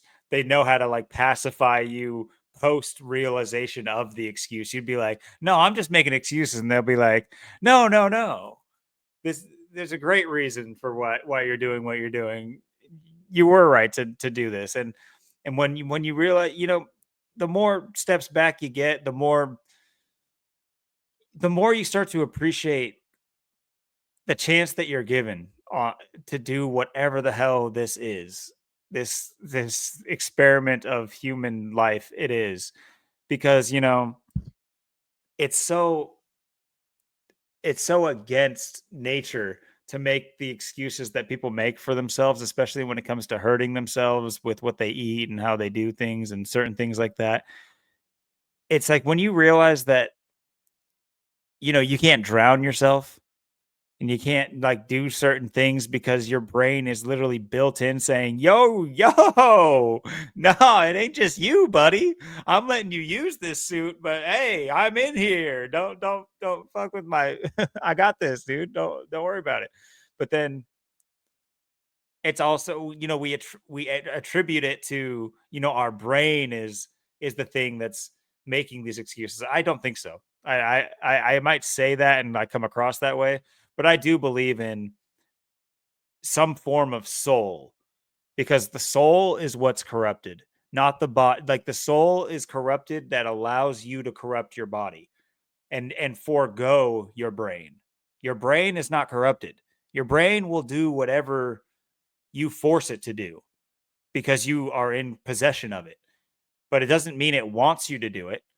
Like, and I'm going off the rails here, but like, keep in mind that if you do any research onto like the human body and its defense mechanisms, you'll realize that they're experts at defending against you. They know how to defend against you. In fact, like, that's what makes humans so resilient. It's most animals can't go and drink a 2 liter of Mountain Dew and act like it never happened, and their bodies will just take care of it. They'd probably die. Like, they yeah, can't even intake that stuff, and they would die. But our body's like, all right, you're gonna be farting for a little bit. Like, that's what, even though you're poisoning yourself, you're gonna have a little gut rot and fart. That's just as much as happens to us. So anyway, we shouldn't take for granted this thing we have, this chance to rock the meat suit and and make the most of it. And I definitely didn't have that sentiment for most of my life. Like, I was definitely in the muck and the mire and bumping into shit with everybody else. And I don't want to seem hypocritical. Certainly if any of my friends from the past, because it's like, really, I haven't been like a friend kind of guy the last pretty good amount of years now. So it's like, really, I'm talking about high school is when I was like, really, people, in the few years after high school that we stayed in touch. But I was not me. It's day and night. You wouldn't know who you're talking to. You probably wouldn't like me even, just because I was just so. You might like me as in just like, I'm sure you're a personable guy, but I'm saying as far as like the rapport we have now, I don't think that would have been achievable. Uh, I was open minded and everything, but what I had to talk about and what I had to put forth in the world was just like what everybody else has, and that's what I kind of mean by that. But yeah, it really pays to pull yourself out, um, in any way you can, and then the dominoes can start falling from there. One example I can give is, quitting smoking. I started smoking when I was cigarettes. I mean, when I was well, I also quit smoking weed, but that's I'm just saying, weed was nothing. But I was smoking cigarettes for way too long. I don't even like talking about it. It's like a scary thought to me. Not really like scared, but I'm just like, when I think about it, I'm like, it's just like, how much damage did I do? Am I really, can I clear that out before, my body has a hard time of doing it and I need some like different attention on it? Or anyway, said I wasn't going to talk about it and start talking about it. But anyway, quitting smoking, you know, I was so into it. Your body makes these, like I said, your soul, your corrupted soul makes these like excuses that you cannot reconcile. People who smoke, they cannot reconcile the excuses that they make. They know it's wrong. They know it every single time they open the pack, every time they go to the store. They 100% know it's wrong. It's robbing of them their money. And I'm not, like I said, I'm not trying to seem hypocritical. This was me. It's kind of like that whole, if you're fat, you can talk about fat people. Well, it's like, I smoked more than anybody I knew almost. And when, especially near the end of it, uh, I was getting real bad at smoking and with smoking, I should say. And I could go into, how I quit and everything, but that's not the point I'm making. It's just that when you're able to see that kind of to see it as progress, really it's not progress. It's like stopping regressing, but it feels like progress. You know what I mean? It's like quitting smoking isn't progress. That's like finally stopping regressing. That's not progress. It's just like, okay, now you can progress by like working out and, doing healthy cardio and getting your lungs back to normal. But even then, that's back to normal. That's not progress. You know what I mean? I guess it is. If you're on rock bottom, anything better is technically progress, but progress is really should be from that medium point towards greatness, not all the way down at the bottom. And I think progress is another one of those curses. Niceness, progress. It's like it. If you think of it that way, it's so easy for your mind to give you that sense of like, you really did progress. You should take it easy. You should chill. Yeah, you earned it. It's so easy for that. But as far as quitting smoking, I didn't allow that in. And I say this a lot. I say this to everybody I talk to, especially those who smoke. And I try to like, just in a friendly way. I'm not sitting here trying to affect you because I don't think anybody coming and talking to me would have got me to quit smoking. That's not what I'm just trying to give them like the idea that they can do it because they can. It really is. It's all in their head, and it will become physical. There is physical aspects to it, but at the end of the day, it's almost all in their head and or in their soul, I guess I should say. But yeah, it was really frustrating for me. The funniest part about it is like I was so mad at how easy it was. I the whole time I was smoking and I every time I would attempt to quit smoking and fall back into the excuses and fall back into the shit, and it was just so easy to go back to them. Um, when I didn't really put any good a real effort towards quitting. But as soon as I, got to like a month in, the last time I quit, which is the last time will ever have to quit. Um, it it was frustrating at how easy it was and how wrong I was for way too long. Like, way too long did I think that I could not quit. I literally thought I was like, there's, I would, whether the excuses would range from, is it even that bad for me? You know what I mean? It's like I would go with that argument in my head. I'm like, you know, you'd hear about the articles of the 90-year-olds who smoke a pack a day. And it's just like, is it, are they just lying? Is it not even like bad? It's, you'd have those things, but there's also the negative side of it too. It's like I had two kids, and not only was I, stepping out to smoke, and, even during family times, I'd be like, all right, hold on, I'll be back. It's just like looking back at that now, I'm like, what the hell was I doing? Like, how me, like, no one else smokes.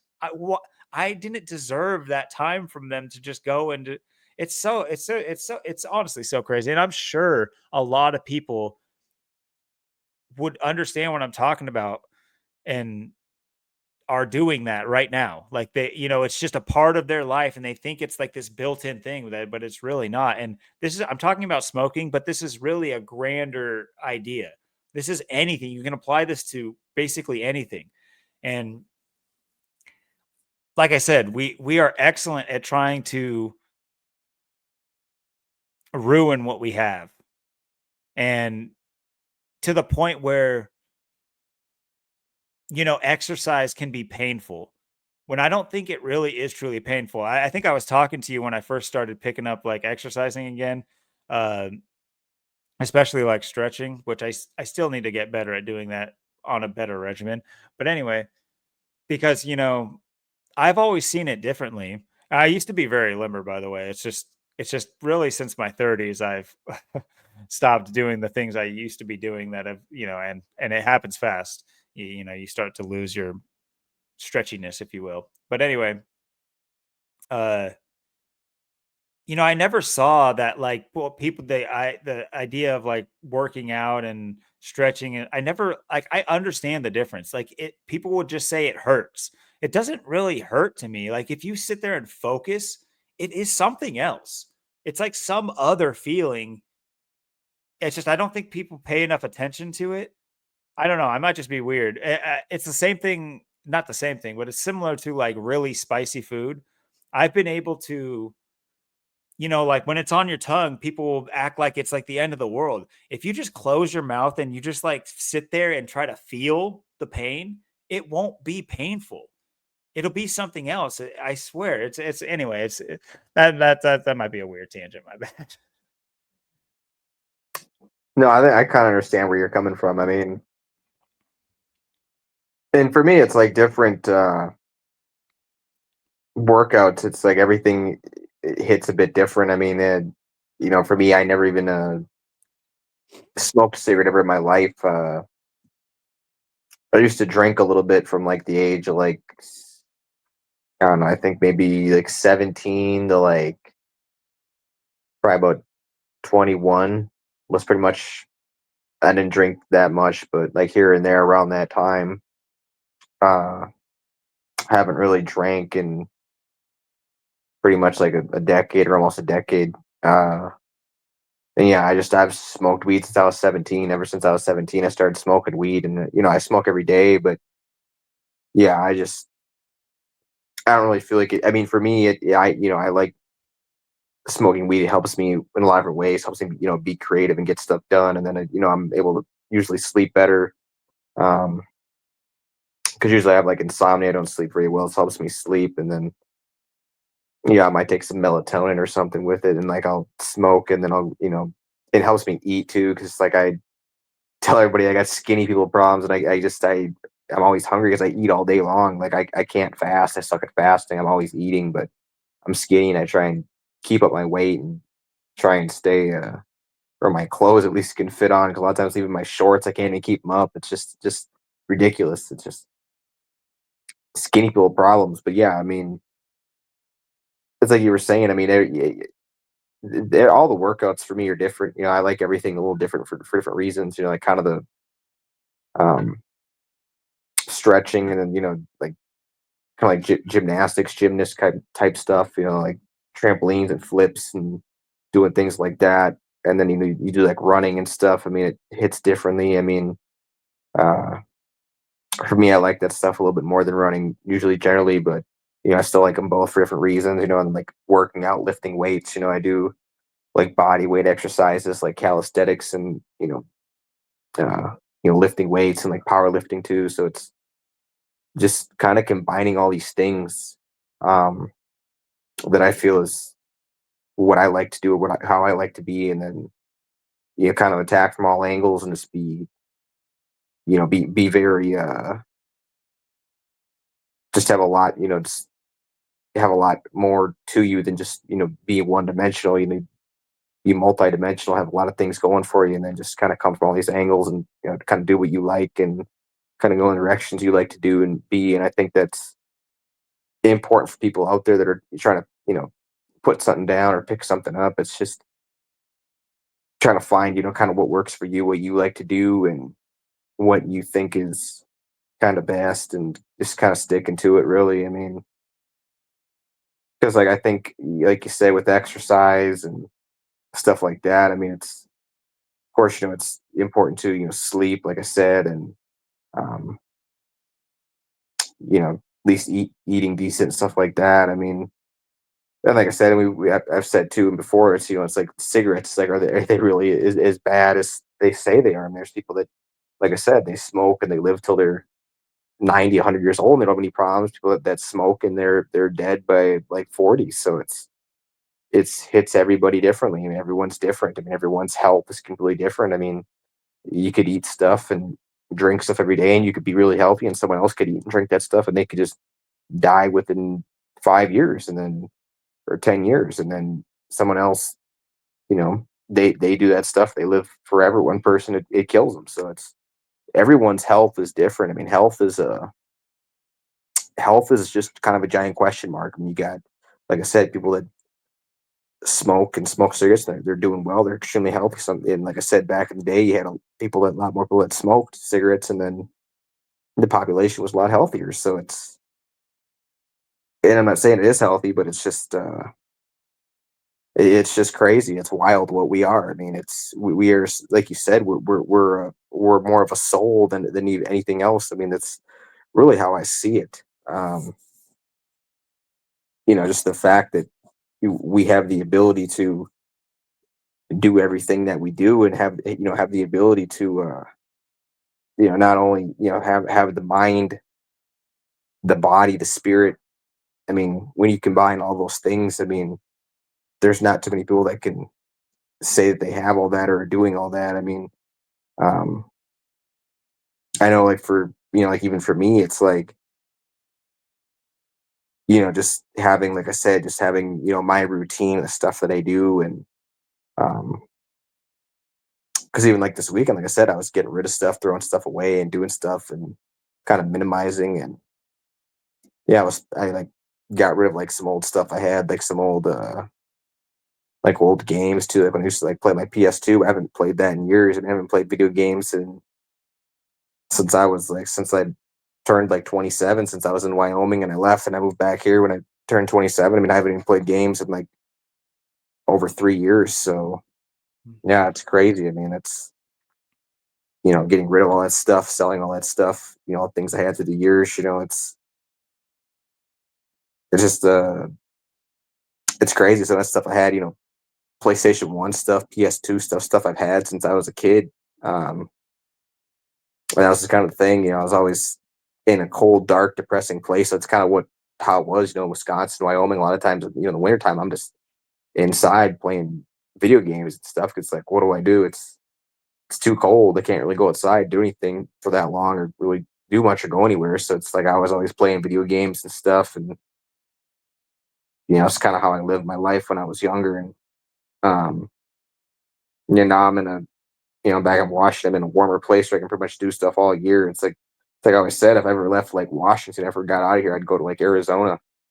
Um, I know that's what Ann said too. We were talking about that too. If we ever left Washington, we go to Arizona and stuff. It's like tired of the cold and stuff, and all that. It's like I said, that's why I'm glad we live here. We don't have to deal with what I had to do with other places where it's 40, 50, 60, 70 below, where I'm just gonna fucking die and just gonna fucking die, and that's pretty much it. That's all I can do. It's just nothing else I can do. It's just I know that plays into a big role for a lot of people too, because they can't really go out or do much, or kind of limits to what you can do when you live in places like that as well, geography wise.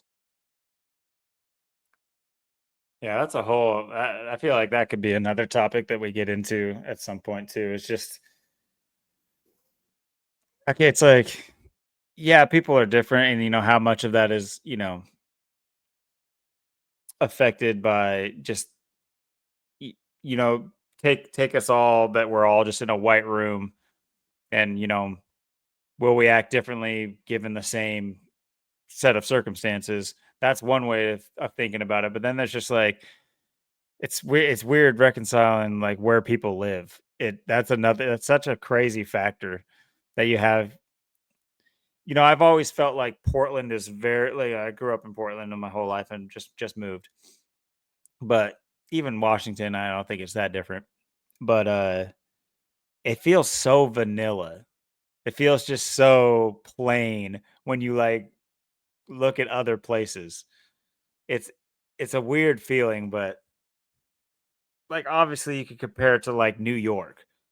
It's like night and day. It's how who you would have to be in New York trying to do the same exact stuff I'm doing in Portland is like a whole nother person. You would have to take on a whole nother set of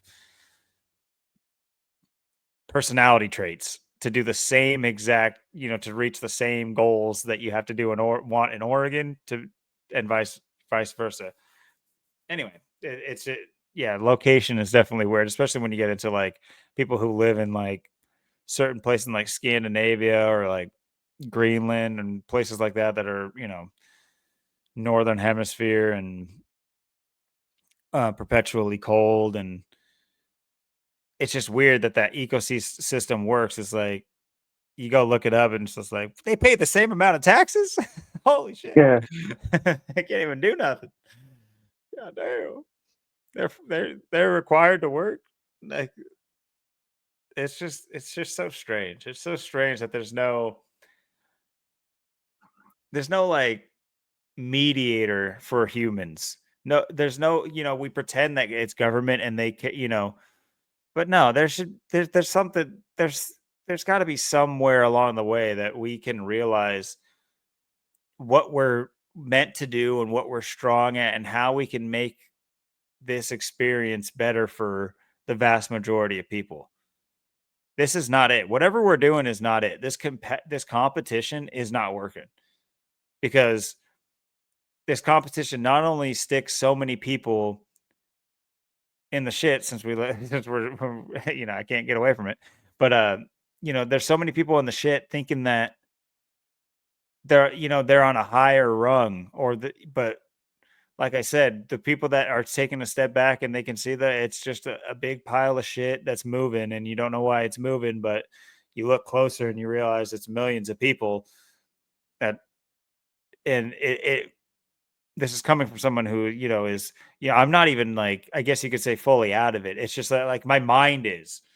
It's just, but there's certain parts like you just, obviously having these post-tax regrets. Well, it's like, yeah, I've been having those for years. I'm so sick of it. I don't want to make the excuses like, oh, well, nobody else is doing it. I really do want to just stop. There's so many things that I want to just stop, but I've kind of weaved myself into, I say this, but I shouldn't say but. It's not really but. It's just I have weaved myself into this particular niche in life, and I have to take the good with the bad, or the bad with the good, I should say. And in order for some of the good things that I have to, have a chance and prosper, I have to placate these bad things, and I really don't like it. I want to a world that's possible for the younger generations and the people coming up next, to where they don't have to make these decisions. They don't have to think of things in these terms. Yeah, you're still going to have to make decisions, but it won't be like how much evil that I know is evil do I let into my life, because if I don't, my life will be wholly bad. It's like it's such a terrible thing that we have to go through, and we just don't see it that way. And like we've been talking about, there's these people that hold this thing up. It's just like let it fall into the depths of hell where it belongs. It's like, why are we still trying to hold this thing up? Another point I wanted to make is like, another popular thing is like, whenever you get into a discussion with somebody, you have to be the pro. You have to be the president of the new world that comes out of this. Otherwise, you have no say. Otherwise, you should not have any aspirations for the rest of the world unless you have all the answers right now. Do you got them all? Okay, what about section 4A CDB? What are you going to do to replace that law? It's just like, shut up. But what about grocery stores? What about all these other things? The list goes on and on. And it's just like, nah, I might not have all the best answers, but it's just coming from, like I said, when you can see so clearly, like you have the They Live glasses on, you just see everywhere and everything that is clearly evil, clearly bad. Just start eliminating that stuff. We won't die. We won't die. Everybody needs to chill. We will not die without this crap. Nobody, like, how do we get here? How did these people even think about things? How did we get here? There was a time when we had to memorize phone numbers, or you couldn't talk to people through a device that was at the time the craziest thing. Otherwise, you'd have to mail a letter, drive across town. Nobody died doing that. Nobody was like, the sentiment was different. People were like, oh, I haven't gotten any letters today. Oh, where's my letters? Oh, is that the mailman? Oh, is he going to stop at my house? Oh my God, he's going to stop at my house. Oh my God, oh my God, oh my God, oh my God. Nobody was like that. As soon as you get MySpace, boom. Everybody's just an absolute crackhead for attention. Yep. I mean, it's amazing. I mean, like I said, I mean, it's amazing to be 30 in 2 weeks and be in my 31st year of life in 2 weeks. I mean, for year 31, it's like, I don't know. It's just, it's just, like I said, it's so weird. I mean, it's so weird to think I've been back here in the last 3 years for 10%, a tenth of my life already. It's just the way things are. And it's it's such a weird, um, I don't know. I just it's an amazing time to be alive in terms of to have this knowledge. It's just unreal to feel like we are just like, for me to just sit here and just like see all this and ask these questions, and then to have the level of understanding I did when I was a kid, to point the stuff out and talk about it, and then just to point and just to see the merger, just to watch all these things happen. I mean, just I watched this happen my whole life. I watched this whole thing come into, and I'm sitting here just going, well, why can't anyone else do what I'm doing? Why can't they see what I'm seeing? Like, how come I'm watching this whole thing just come together? I mean, and I'm just watching things get worse and just watching this great falling away, and then just like, and everyone just goes along with it. I mean, it's amazing.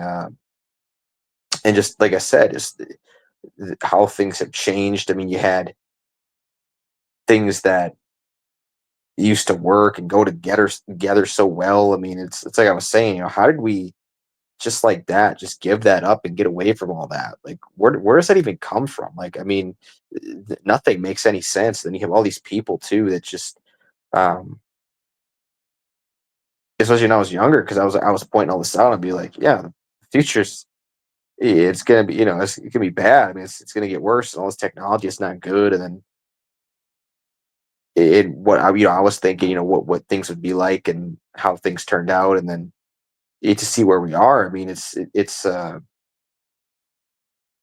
just disappointing. And then like I said, I mean, it's just to be in the information age. I mean, it's amazing how many years I've been talking about all this stuff. I mean, I've been talking about this stuff for a very long time. I mean, it's, I was 17, 18, 19, 20, 21. There wasn't a lot of people back in 2012, 13, 14, 15, 16. And even when I was a kid, back in the 90s, early 2000s, talking about stuff, like there wasn't a lot of people back then talking about the stuff that I was talking about. I mean, it's kind of when people started getting, people started kind of, around like 2012, 13, 14, 15, 16, they started figuring things out. They started finding things. But yeah, there wasn't a lot of people, especially at the level I was at, especially back then. And that was a long time ago, right? That was a decade or more ago. And now, and I feel like since kind of COVID, since 2020, there's things have just been kind of put on hold. I mean, people haven't been, like I said, I mean, it's just a weird thing that's happened last few years. I mean, coming back here and just like, even just kind of transitioning and changing as a person. And, and I've had quite a bit of that the last few years since I've been back here, just like the way I think about things and what I'm doing and what I want to do and just like my future and just life in general. I mean, my tastes are just always changing. They're changing so fast as a person. It's just because things are changing as well, and people are changing, and life is changing, and everything is getting different. I mean, it's like I said, where will I be a year from now? I mean, I don't know. I mean, where am I going to be 2 years from now? I mean, where am I going to be 5 years from now? I mean, um, it's like you were saying, before tonight. I'm already pretty much the wet dream for Klaus Schwab. I do pretty much own nothing, and then I'm pretty happy, ain't I? So, Klaus Schwab's got to love that one. So yeah, yeah, it's amazing. I mean, and the fact that for me to be born and see this stuff as a kid, and then be right about it, and still be right about it, and learn all this stuff. I mean, it's amazing. And then to see everyone just so far behind and still denying it, or just maybe now just starting to figure things out or see things. I mean, I was under the impression last few years, like I said, I just felt like people just, after COVID and either like 2022, the year of the tiger, and I came back here in May, it was like, yeah, I just feel like people just knew to kick it in the ass a bit. But yeah, I mean, it's been weird the last few years, and a lot has happened, a lot has changed, and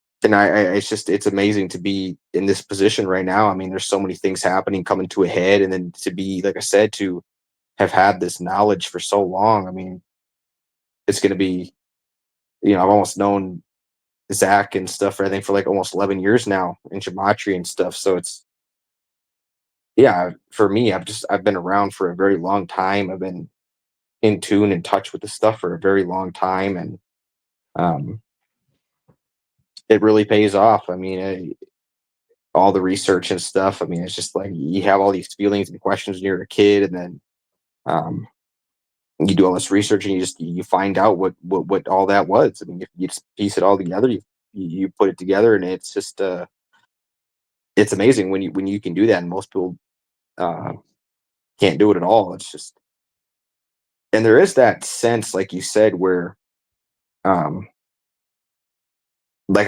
that's why, like, I live the way I do, and I have that this kind of lifestyle right now, and where things are. It's just like, for even the future and what I see, and what is possible. I mean, it's going to come down to, we go most likely, like I said, whatever the next event is, wherever it's going to be, whenever that's going to be, and then whatever the people decide to do or do after that, if they do anything at all. I mean, and then we're just going to be whatever comes out of it. I mean, like I always said, I mean, who knows? I mean, how long are we going to stay in? Like, where are we 5 years from now? I mean, are we still chilling here in Washington? Anything happened? Do we have to get out of here if we could? Do we have to flee? Do we have to go to Mexico? Are we in Arizona? I mean, what does it look like, or is it still the same as it is now? I mean, I don't know. I mean, that's why I don't. With the way these people are, the way they operate, you can't assume or assess anything, because if they see an opportunity, they're going to take it, and they're going to do something. So that's why I just look at life and just be grateful and just for the little things at this point, and then whatever happens, where we're going from here. I mean, if we could get more people and have more people around than we do, I mean, if we had bigger numbers, I mean, there could be so much more. I mean, it's amazing. Like I said, in the age of information, there's not more people that are,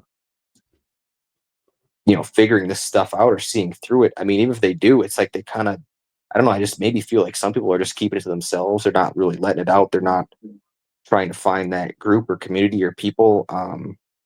Which again, if that is the case, and I think that might be to a slight degree at least. Yeah, of course, that's all by design as well. Um, but yeah, I mean, I just feel like we are coming to a very special head here very soon. I mean, it's going to be amazing to see where, like I said, where we are by the end of the year. I mean, all these things we've been talking about. I know we've been um, covering the NASCAR every single week, and another thing too that this week I thought was interesting too was the how the Masters. I forgot that was this week as well, but yeah, I forgot that was this week until I'd seen it, and then kind of looked into that this week too. Just another thing, of course, I'm on Zach's Patreon too, and I watch his stream and stuff on that as well. I'm paying attention to that this week. Of course, I put some money on our pick, Rory. Of course, he came through today when I was watching that at the casino, and then yeah, it was interesting because we were talking about NASCAR before, and I forgot to add in the fact that I forgot, the Masters was this week, and we're talking about Denny Hamlin going for the three-peat, the 11, the master number, and all of a sudden here's the Masters. I thought that was just kind of snuck in the picture. I forgot all about it, but yeah, it was nice to get a win in this, and this was something too that was very just again, it was all basically about the number 11. I mean, that's basically what this was encoded, and I was actually kind of surprised too that that's why they didn't give Denny Hamlin the win, just how much 11 was in this. But when you look at the Jamash and other things, you see right through this ritual as well, and how it connected to with the NASCAR race today as well. Yeah. So, I mean, Look speaking at that of purse, 11, 21 million. dude, I saw when I first looked It, this up. it, it was 20 million when I first looked at it. It was 20, and they bumped it up a million. Yeah, I'm like, why there we not? $1 million playoff. I mean, but even going 11 under tie Yeah. is pretty telling there. And I'm not up on golf or anything like that. I think the one. Oh, well, here you go. You got Trump making his remarks on the Masters tournament already. Which is what I was just going to bring up. I was going to say the only connection that I would say, just ancillary, looking at it just briefly, um, was that he's Irish, and obviously Trump is tied to golf. If people don't understand that, he owns golf courses. He's been vying with what the Emirates and their golf series to play at his golf courses. And anyway, it's they're like competing things. It's like the American side of things, like the PGA. They don't, and they have like, think of it as like copyright claim. Like they have some sort of eminent domain for golf, or at least something to that effect, and they don't want other um, leagues coming in. And Trump wants to. This was something that came up, I think, even before his presidency, about him, the Saudi leagues and things like that. Anyway, never mind all that. But I do want to say, I think the first foreign leader to visit the White House during Trump's presidency was the Irish PM. If I could type. Oh, there. Sure had the luck of the Irish today. Well, it says Netanyahu.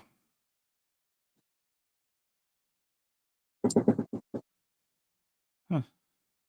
I guess it was Netanyahu.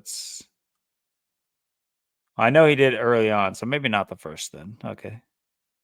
Huh, I don't remember that being a headline. I obviously believe it with, how much is going on there.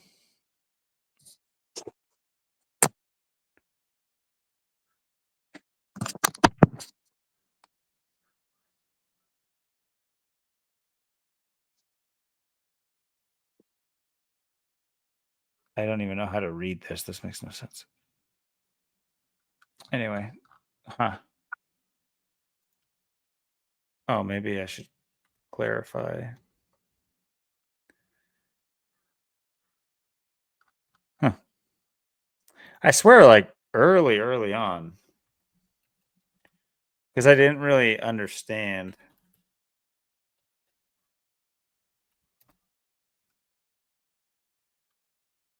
Oh, it was only a month ago. How long is he? January? Okay. This is only a month ago. Huh. I wonder why I thought it was earlier than that.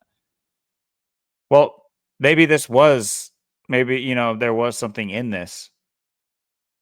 Because it's all tied together. So it might even make more sense that this all happened only a month ago, because that would have meant that, the Masters was only a month away from this point. And I only say that because the McElroy one, he's from Ireland. I also think where is this? It was in Georgia. Augusta. Well, yeah. I'm saying I'm not the best at my flags. Apparently, this is the Northern Ireland flag.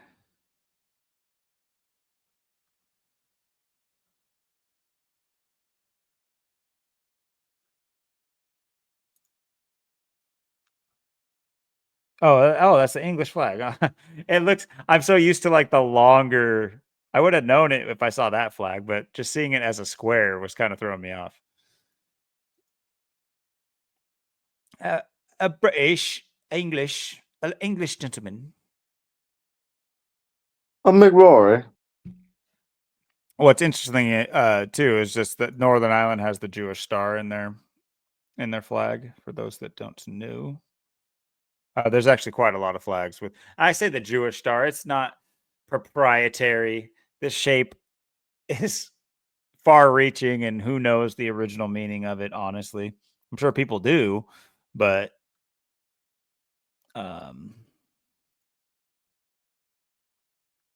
okay. You think I could just easily see the flag?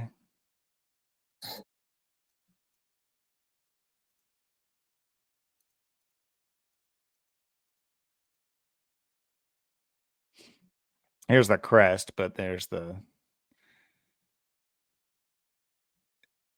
pretty much that's what it is without the crown and the stag and lion dragon thing. What do they call these? Nittany lions, I think that's what they're called. Like anyway. Coat of Cool arms. cat. What a cool cat. Oh, there's these guys. I'm sure these guys had nothing nefarious planned. They all seem on the up and up. They got nothing going. It's like, why are they posing for pictures? So Yeah, they all strange. got those Hello Kitty eyes. Mhm. Look at me, look at me, it's me, it's me. That's a good way to put it. This doesn't look evil at all. This is how normal people stand all the time. What, you don't stand like that? Shut up.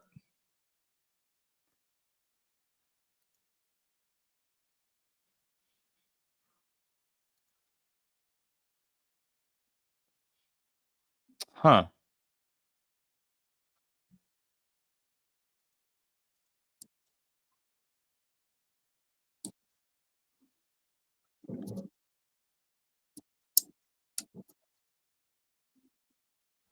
Oh, okay. So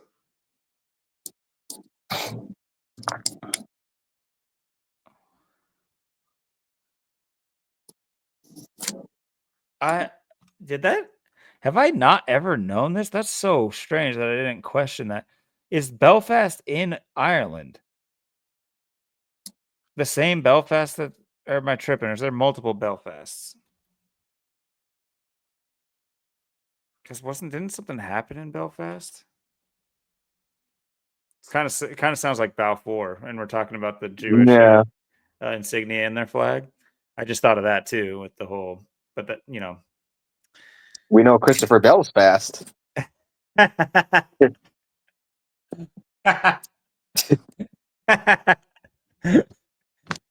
bro, I wasn't ready for that one. That was a good one. Oh shit. Oh, Your Belfast? Yeah, 3 in a row, bro. 3 in a row. that's great. Okay, so it must be on the border of like Northern Ireland and UK and England or whatever. Huh. I have to look into Belfast. But anyway. So yeah. Regardless, don't let me derail you too much. Got a Northern Irishman. Yeah, he had, I mean, the numbers he had were just off the charts. I mean, there was a lot. I was just sitting there watching too, and I think they said it was like record-breaking Masters for like worst. He had like the most bogeys ever for a winner in the Masters. It was like the worst performance ever. And it was so weird because he came in to today. He had like a -4 lead in the thing when I came, and that's why I was like, I was watching it there, and it was really something. And of course, like I said, the master number, Denny Hamlin going for 3 in a row, it's like 311. The band. So you have all these. There was a ton of 11 in this, all over. Um, Not to mention, Rory wins. He won at the age of 35. Of course, Grand Slam equals 35 as well. It equals Yeah. 55, like Satan, and it also equals 89. This was the 89th Masters, and Rory was born in 89. So there was a ton Sheesh. going for him in this. 17 years in the making. And like I said, tied. It was tied -11.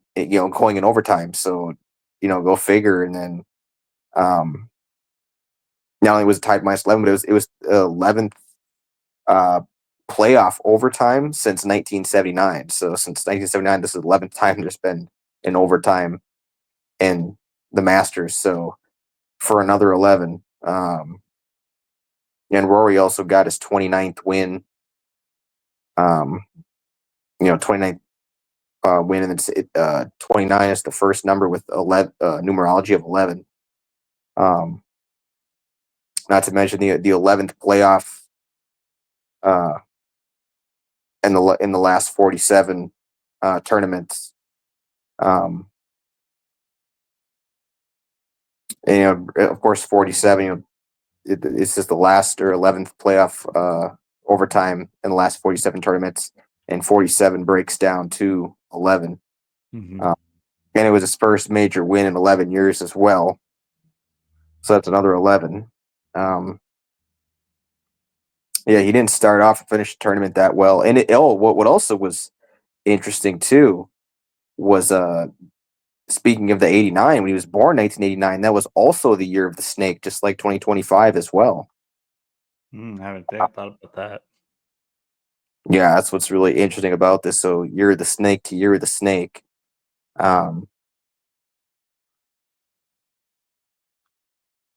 Yeah, it's just there's so much here with this one. And like I said, he had that, he had like a -4 lead, and then he lost it a couple times and still came back to win it there in overtime. Um, yeah, the 11 couldn't have been there anymore. He was on day one. He was Day one, he was 7 strokes back, and then like day two, he moved up. I think he was like third or fourth, or maybe fifth on day two, and then the third day he took the lead yesterday, and then held off a day to win it. But yeah, like I said, Grand Slam's got the 89 to 35, 55, like Satan. But then too, I mean, you just look at his name, Rory. It's got the 60, the 33, the 48, the 30. It's like it's our episode 30. You get 48 like Illuminati, 33. Big 33s in there. Master number, Hamlin going for 333. You got the 60th selection. And too, if you write out, the Masters got 38. The Masters equals 38. And then too, what's interesting as well, if you look at if you write out Masters, it's got the 95, the 23, the 94, and the 49. And if you write out his last name, McIlroy, it's also got the 95 and the 94 in it as well. 41 and the 40.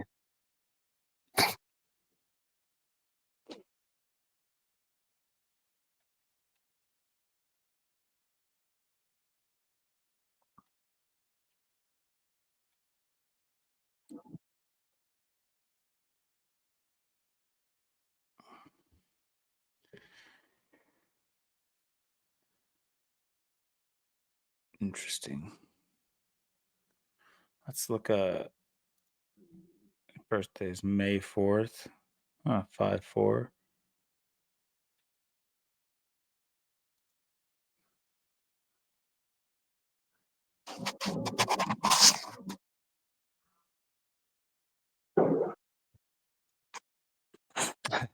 He's born in Hollywood, UK. Of course, it says Hollywood, but still, that's what Hollywood means, is Hollywood. So Yeah, and the 5-4-4-5, and that's on the 95th day of the year. It's like his height 5'9", and then it's the 5-4-4-5.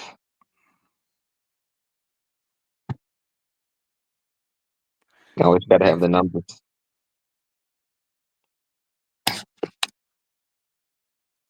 So our last episode, we were talking about the 4-5-5-4 was day after the Kurt Cobain, Lane Staley death.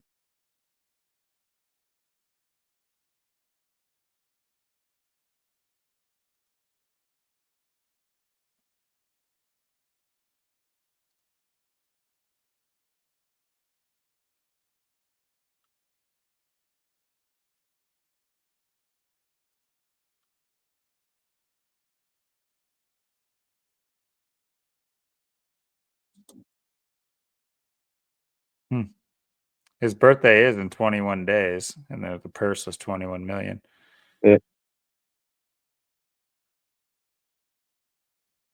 Yeah, I'm pretty sure when I first looked at it, it said it was 20 million. It said it was 20. And then when I looked at it like yesterday or the day before or something, it said it went up to 21 million. I'm like, got to make it 21. Got to get that. Got to add one. It's only fitting. Oh, yeah. What's green jacket? Yep, 45. 45. For the May 4th birthday, huh? Interesting.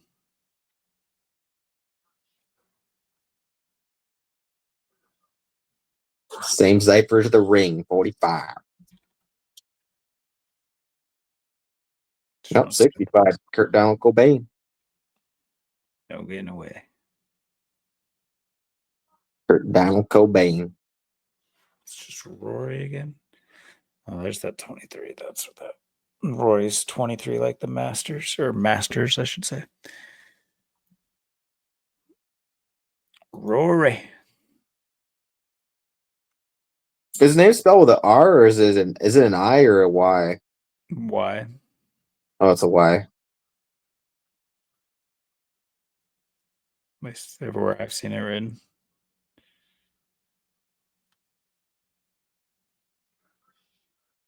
It's like Rory Royce. Yeah. He's roaring. He's roaring.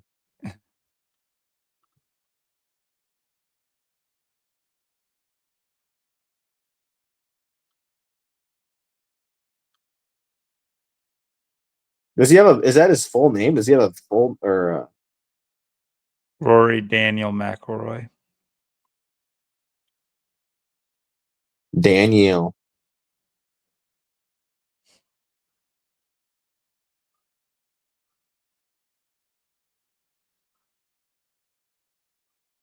Tiger Woods says you're in the club.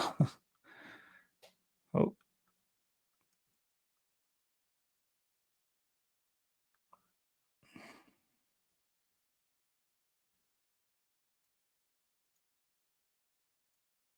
Augusta National Golf Course.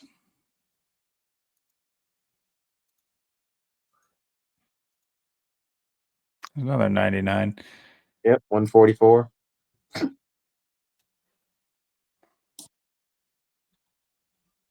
Was it his name? With Daniel?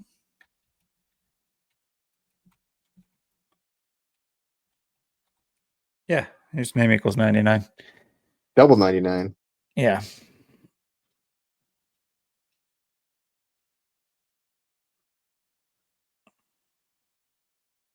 There's 18 holes in golf, 9 plus 9, 18. Mm-hmm.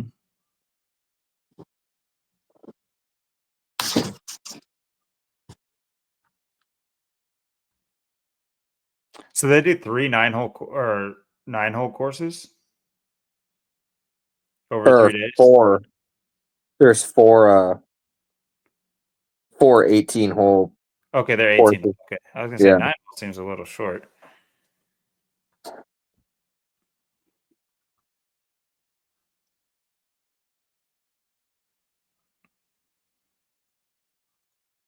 Yeah, and that's 72, just like his name too, equals, doesn't I think it equals 72? Or Rory. Yeah. Rory McIlroy equals 72. Stop.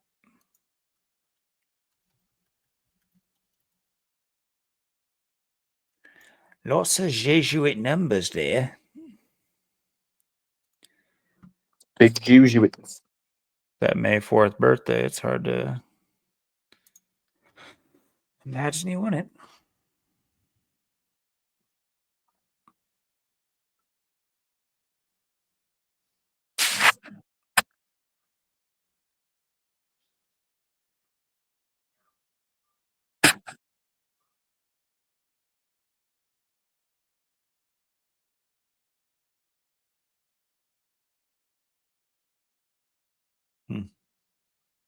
One of 6.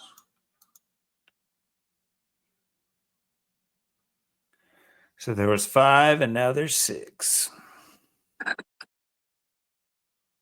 It's like Trump got shot in the golf course between holes 5 and 6. That's a good point. That's a great point. That's a great point. The big bad AK-47 between holes 5 and 6.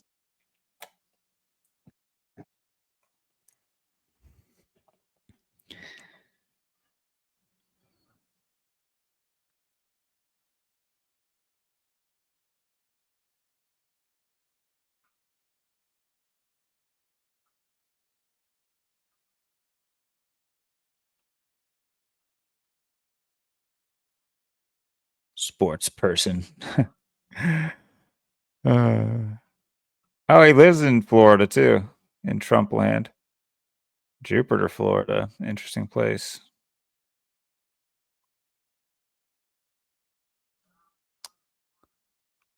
Lives on a planet in a state. It's amazing. Yeah, dude. You didn't know the planets are in states? Lives in on a big orange planet in the orange state. That European Tour 19, PGA 29.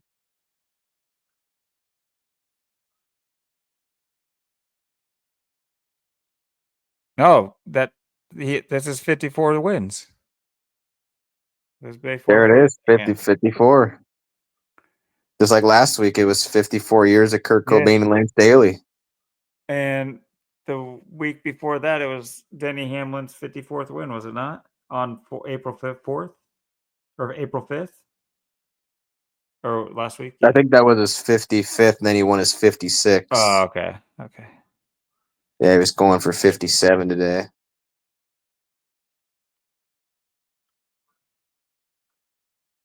Oh no, he was on 54 wins. Yeah, he was That's what on we saw. 54. Yeah, Yep. yeah, yeah.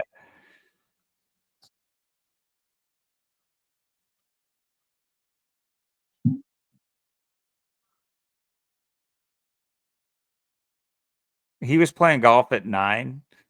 Yeah, these people aren't clandestine or anything like that. It's hard work. I'm sure that there's some level of merit and skill. There is, but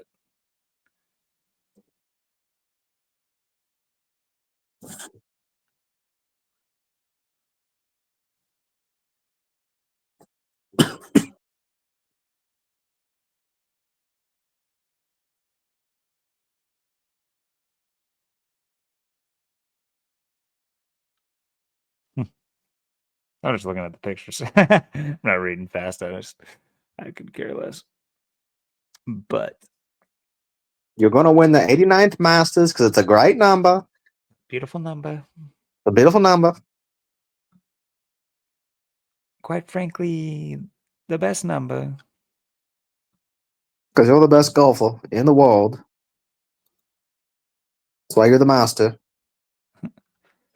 Denny's Hamlin. If Denny Hamlin won, meanwhile he's hitting the Grand Slam, that would have been just. They missed out. They missed out on an opportunity.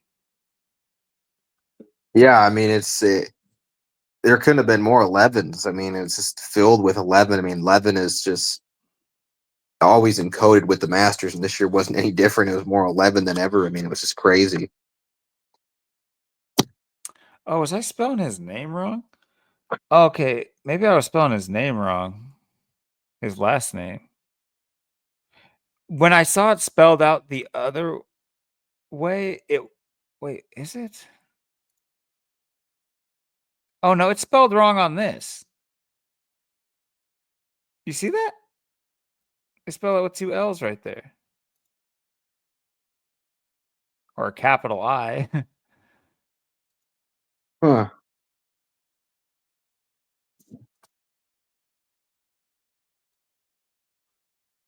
But see, they have it here too. That's really weird. Yeah, and his But name all, is basically Roy. but all the things are McIlroy. Okay, so hold on. I saw it spelled both ways, or just with an I the first time. The conspiracy 123. 60, like the big 60th selection, 66. It's like Bristol and Larson of 66.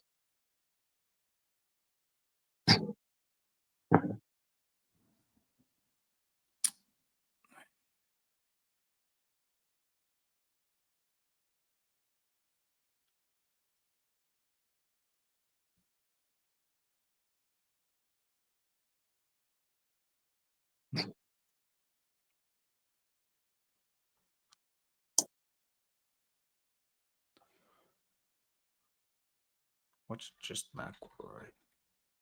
Oh, well, that's 35. Yep. Okay. That's weird why they spell his name 2 different ways.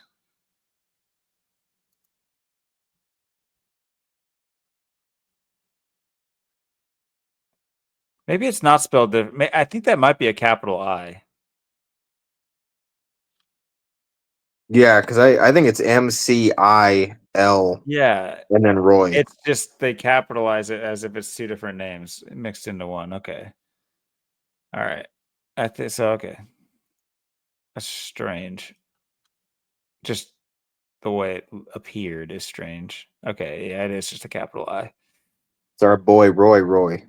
Gotta love the English language. Gotta Yeah. love it.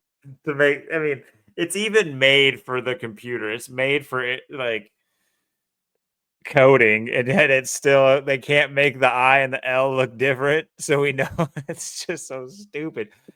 Maybe that's the whole reason why he won, just to point out a flaw. Just people aren't even going to care about it. I know, I see it all the time too. I'm like, I can't decipher. I'm like, is that an I or is that an L? It's like I can't. I do it all the time. I'm like, I don't know. Is this an I or is it an L? I don't know. Is it magic or is it magnets? It's a great job, English language. Can't even be decisive. The Ulster banner. Stop, Jews. Caught you red-handed. Oh shit.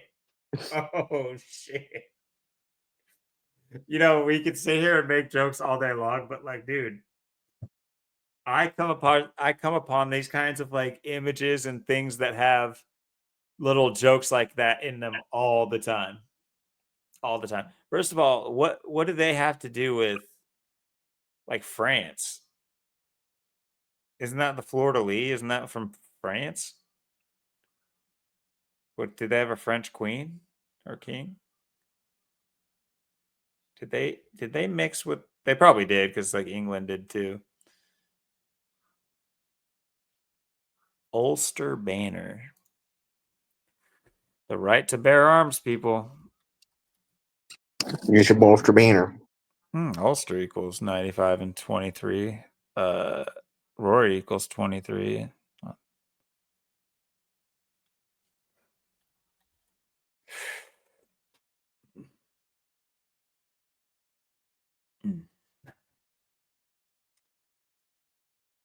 Very interesting. This is probably going to go on the thumbnail. If I can isolate just that image, just people will be like, what the hell are they talking about? Probably get flagged. Red-handed. Anti-Semitic to post this. We caught you red-handed rigging this one. The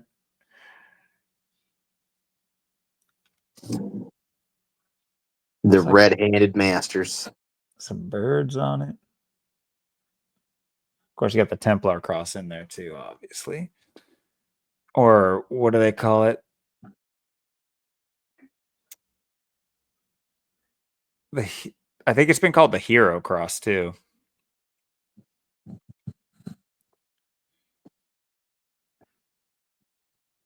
It just pisses me off that at any point in human existence, all you had to do was put this like gay hat on and you're like more important than everybody else. Like, Yeah. why do we allow this to happen? I mean, we still do. It's just the gay hat's now just like a wig, but The mega one.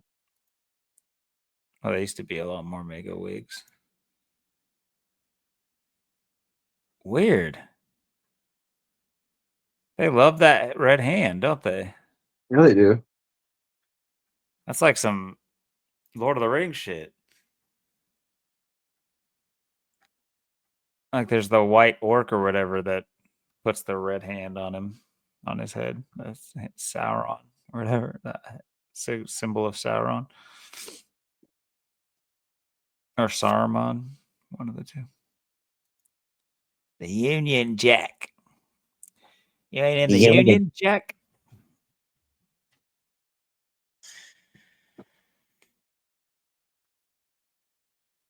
Are you part of the union yet? We ain't got a unionize. Okay, I gotta remember to. If anything, I'll just like save this picture. Why did I just get this pop-up? I'm not gonna attribute the author.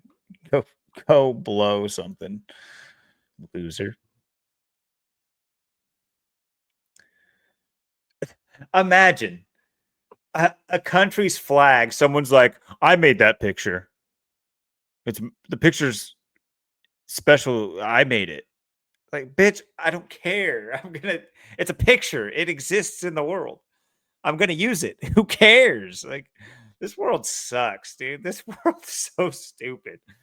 I'm the author of that picture of a flag that I didn't create. Put my name in it if you use it. Like, okay, yeah, no. Yeah, it's like us getting mad that someone else is taking our knowledge and our videos and helping show or explain to someone else. It's not like you have to say, "Oh, well, Austin Kletchka found this. The Logan Thomas found this. So this is credit to them. It's like, oh, just spread the knowledge, spread the word. It's not, oh, Austin Kletchka told me and showed me and explained to me about the spraying in the sky. Well, yeah, just there's the spraying pointed out. You don't got to credit me. Just pass it on. It's what it's all about. We're passing on the info. It's not. Oh, we're famous. Ooh, I need a special hat. I found this. I found that. Look what I did. Look what I. It's about learning and observing and uh, just basic ways. It's nothing special. If anything, our thumbnails are underrated. Go ahead and spread them. Take them. They deserve to be seen. Well, shit. Put them on a Did you have? t-shirt. Yeah, I do want to design some sort of t-shirt, not to like make a merch line, but to get us a t-shirt or a hat or something. Hoodie would be kind of cool because hoodies are always nice because it's like mild weather. You can wear a hoodie, and if it's cold, but also you can just not be wearing the hoodie too. Whereas if it's a t-shirt, you don't want to put a hoodie on in the cold if you're like in the video trying to flaunt your shirt. Anyway, modern problems. Was there Yeah, anything else about the Masters that you wanted to talk about? I'm sure that there's more. I think we just barely kind of scratched the surface because I mean, I'm starting to really enjoy NASCAR. I'll hold off on ever looking at golf. I don't know how much. I mean, it's the same thing. You don't need to be into the sport you're looking into to enjoy looking into it, but it's just a whole nother level of like poshness that I don't necessarily care for. I don't care for any of these sports, but it's just another level of not caring. yeah. I didn't really have too much more on this. Like I said, it was kind of basically pretty straightforward. Um, yeah, I just thought it was very interesting the way it was syncing, connecting with NASCAR and how it just kind of snuck the pictures week and I forgot about it. And I just seen a few quick things and just seen how it played out, what the numbers, basic numbers were to it. Um, yeah, I mean, I know like next week there is no NASCAR race, but there is, of course, the WrestleMania 41. Ooh, yeah, that's right. Well, it's gonna be the last match of John Cena um, at WrestleMania's final WrestleMania, so he'll be done at the end of the year, I guess. But it's also he turns 48 April 23rd, so this will most likely be the last match he wrestles as age 47. So go figure. Cody Rhodes versus John Cena. Everybody's just chomping at the bit.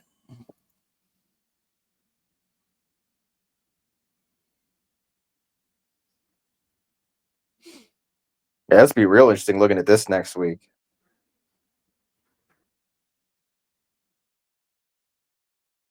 In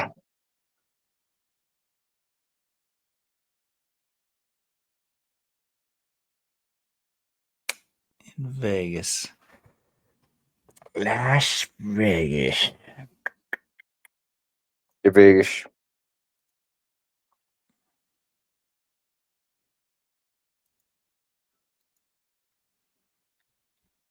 Sin City. What's 41? How the hell did you do 41?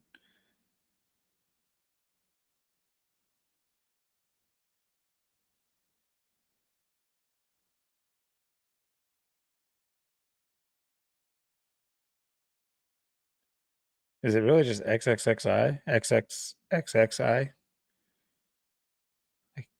Yeah, I think that's what it would be. Yeah. I just want to. Sometimes I like checking this.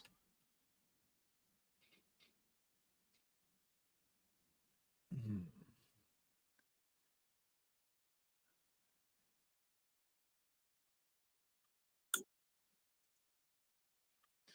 97, like all those plane crashes. You got the 83 reflection of 38.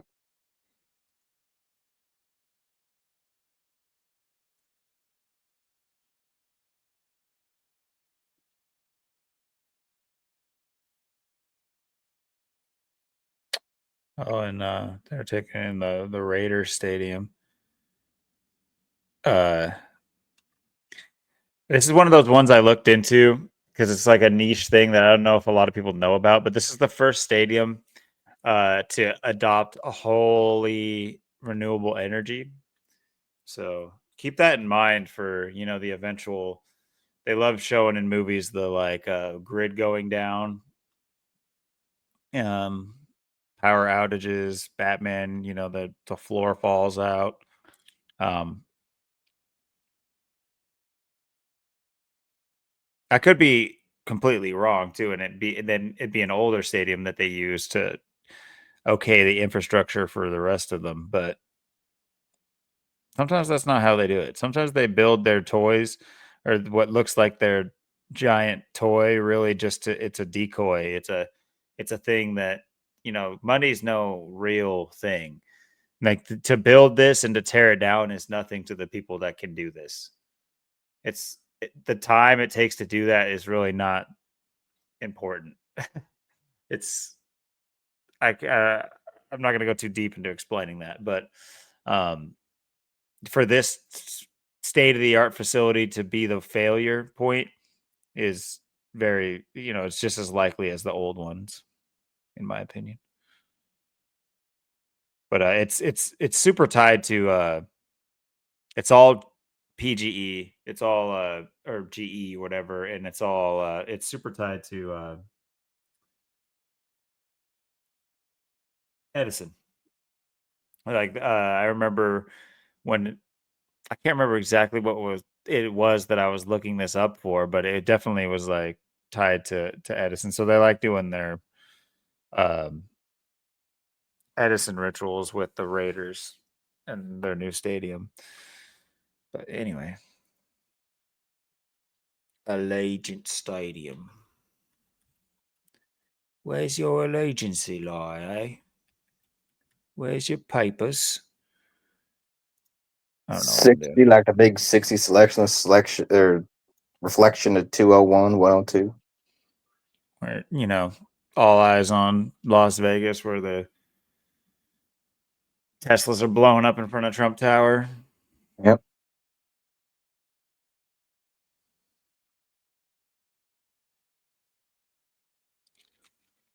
Seeing if I see anything else in that.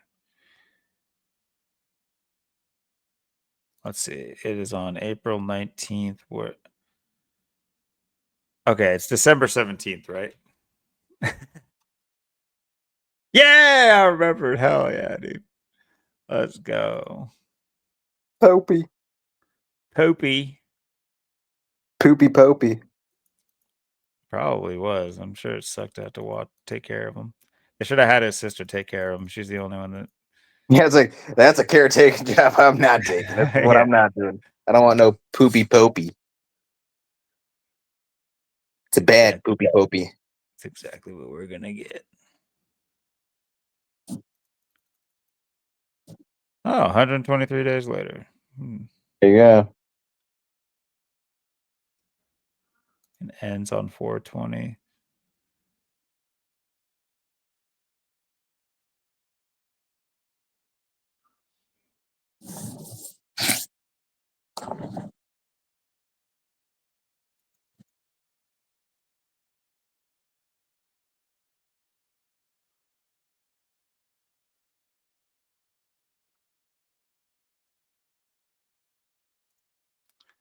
I was doing all sorts of different numbers once tonight.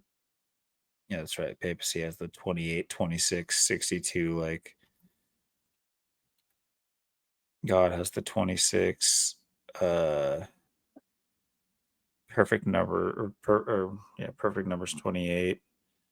Uh, what's the other 62, 26 one? Fuck, I can never, I'm blanking right now. Anyway.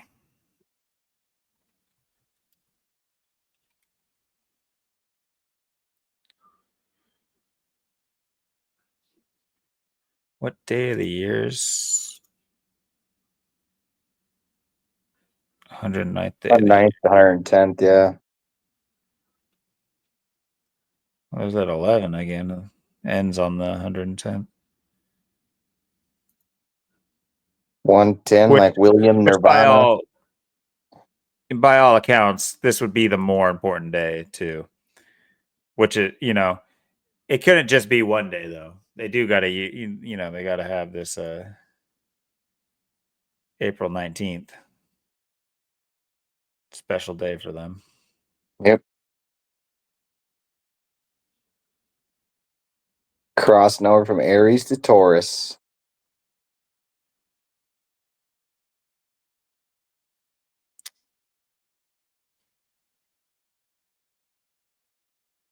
And a Ford Taurus. And a Ford Taurus crossover. Yep.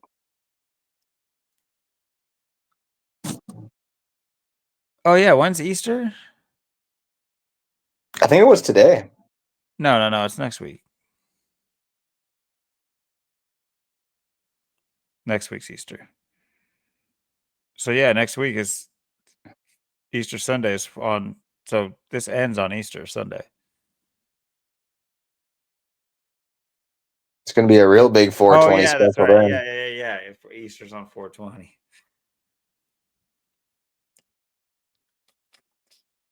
No wonder everybody's so high.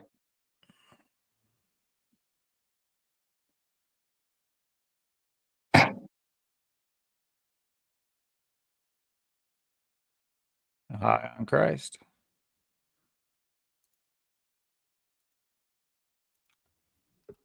$420 goes down to 42, like Austin, like Jesuit. But Easter's another Catholic holiday too.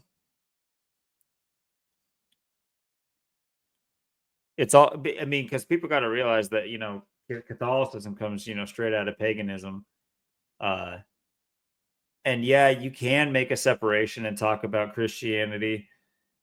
You can through texts. There is a way to do that. That makes enough sense to me, but still knowing that Catholicism fused that it really just reworked its characters to fit the new system, to fit the just like Americanized religion. Like everything in America is like all of our holidays in America are like weird offshoots of religious days.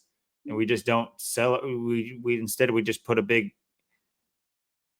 we think it's a big it's so funny when you see like Easter bunnies at like church gatherings.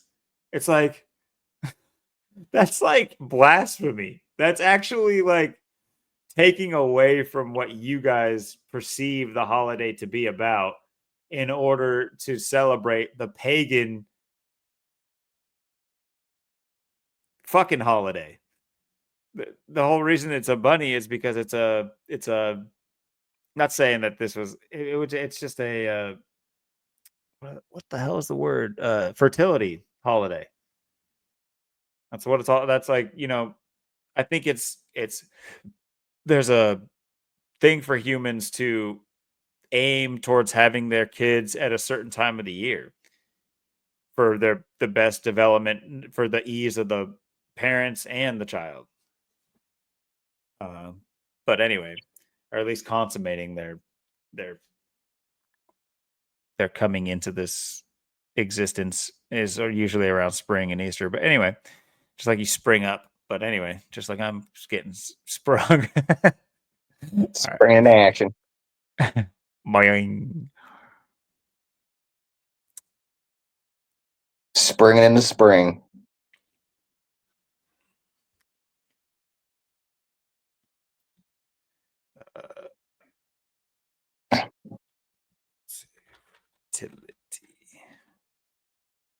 Oh, look at those Pope numbers. Yep.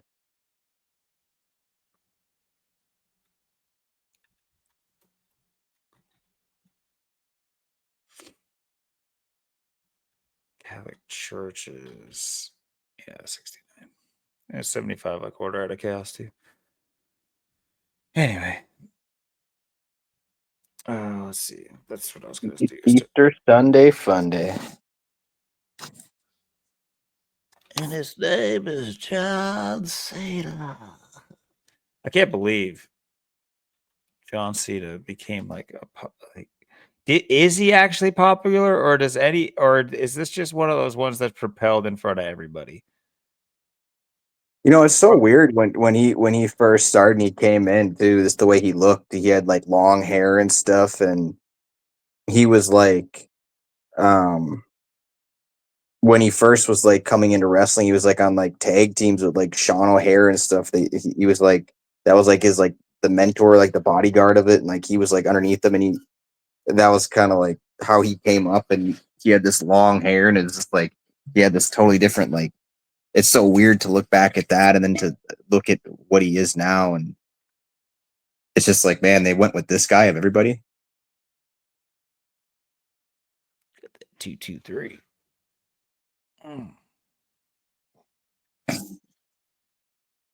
Well, he's got the 97 like WrestleMania 40 but I did notice that they stopped writing it that way. Let me just double check. 41 in jeez. Oh, XLI. Okay, that's how they do it. Okay. That's right. That's right. Because L would be 50, and it's like just like they do IX to do 9, it's like one less. Okay. So XLI, let's see. Now that we know. Sorry for the derpiness. Not Yeah, up I in my think too. road. If he wins the championship, it'll be. I think it's his 17th. I think that'll be the most all time. He'll pass like Ric Flair, so I think he'll be number one of all time if he wins. Let's see, what's his birthday? April 23rd. Damn. 420. Oh, dang. So this is his birthday's 3 days after? Yep.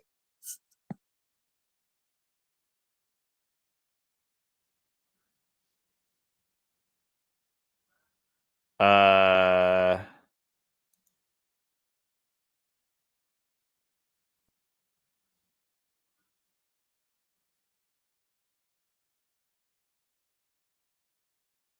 is she like Palestinian?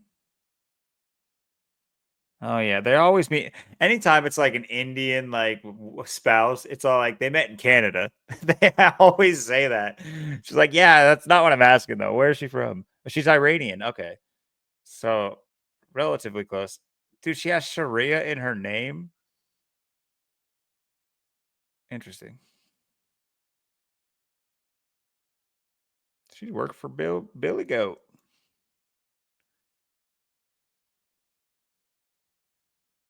She's relatively well known. That's kind of weird.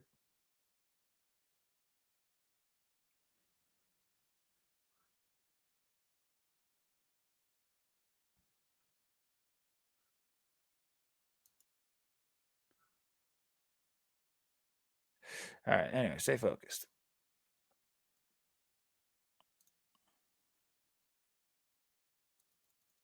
See, from his last birthday. Obviously, it's 3 days later, but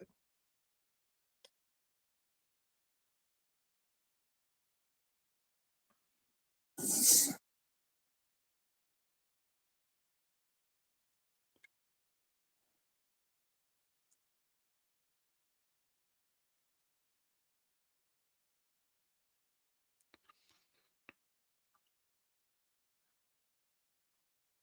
going up against Cody Rhodes.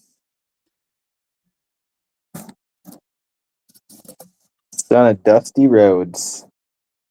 Dusty Road. Dusty Rhodes. Time to hit the old Dusty Road. Yeah, where'd you see my father, Dusty Road, and what are you doing? He's very much takes on the motif of who's that guy who was like this, like the oh man, they did it was like what was it, like 80s or very early 90s? He was like a talking head guy.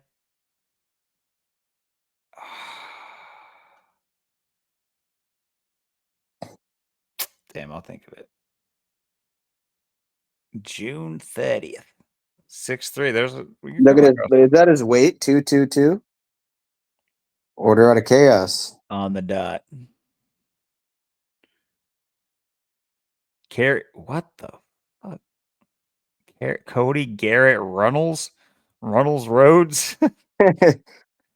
Meet my dad, Dusty Rhodes. Dusty Tractor Country Back Roads. Typing all that shit in. 119.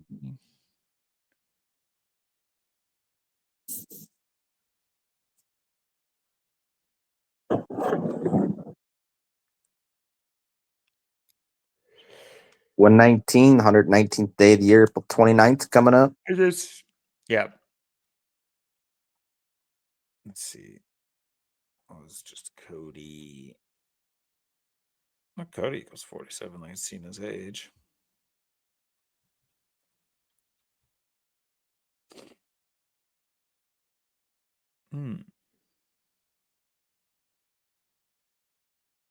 Runnels. I just don't even want to say it anymore. Hey, Runnels, you built my tunnels yet? Runnels in the tunnels. Yo, who do you need me to build a tunnel? I'm going to call Runnel. Take the Runnels tunnel down the old dusty road. You'll be there in no time. Yeah, I went down a dusty road today. I saw Runnel stuck in the tunnel. I mean, it just writes itself.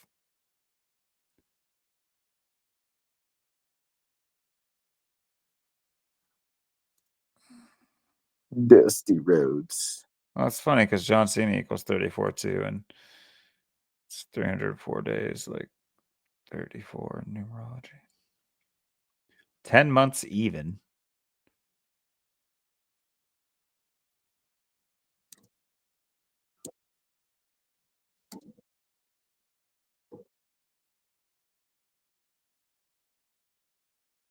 Huh. Oh, okay.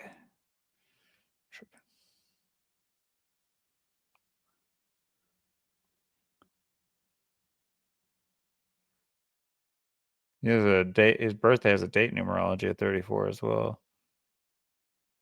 Like John Cena. What if it was just a big scam and you go to pay for this huge spectacle and like Cody Rhodes goes out there and he's just like, where is he? You just literally can't see him. And that's how he loses. Like he's fighting the Invisible Man. Yeah, it's just a ghost. People would be like, whoa, did you see that? Next day at the water cooler. Bro, I can't believe Cena pulled out that trick. That's an insane trick. It's so real. Or even better, like he's not even there. And Cody Rhodes is just like, where is he? Just getting hit. Just throwing himself back, getting himself up on the rope. Gets beat up by the broomstick. The broomstick wins. Suplexes himself. Yeah. Oh, the holy ghost is kicking the holy shit out of him. It's the Easter ghost, the ghost of Easter's past. How do you fight what you can't even see? Well, whoever wins this will be undisputed. I'll dispute it. I just get to say undisputed. Oh, it's happening in paradise. Isn't that funny? Sin City, Paradise, Nevada. It's just, man, this world is so fucked. It's so fucked. Was it NV? Is that Nevada? I think it is envy. Yeah. I'm pretty 46. envious of it.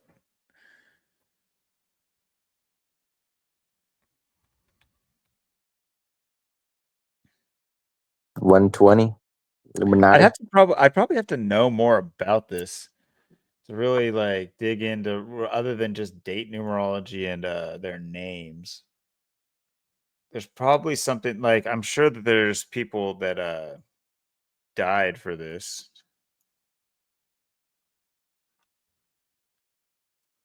Let's see something here. Cody Rhodes. Has he acted in anything since being a wrestler?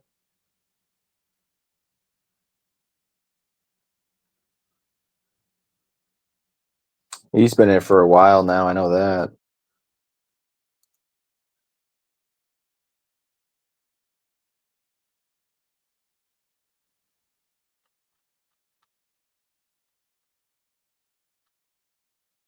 I think Dusty Rhodes is dead. Oh yeah. He had the old Dusty Rhodes a long time ago.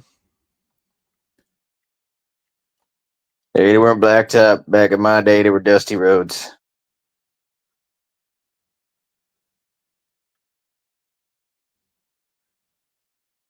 Looks like maybe he was in. Wait, he's in the Naked Gun that's coming up? Wait, he was in Scooby-Doo. Wait, but this is actually interesting. Have you seen that they're reprising the Naked Gun with Liam Neeson instead of I didn't see that. We were just talking about Top Gun. Now he's in the Naked Gun. yeah. It's always a gun. And John Cena was naked at the Yep. Grammys or whatever they are. Emmys, I don't care. Oscars. Yeah, it was the Oscars. Naked Gun. It's like, look at my big roided butt cheeks. Bro, that was such a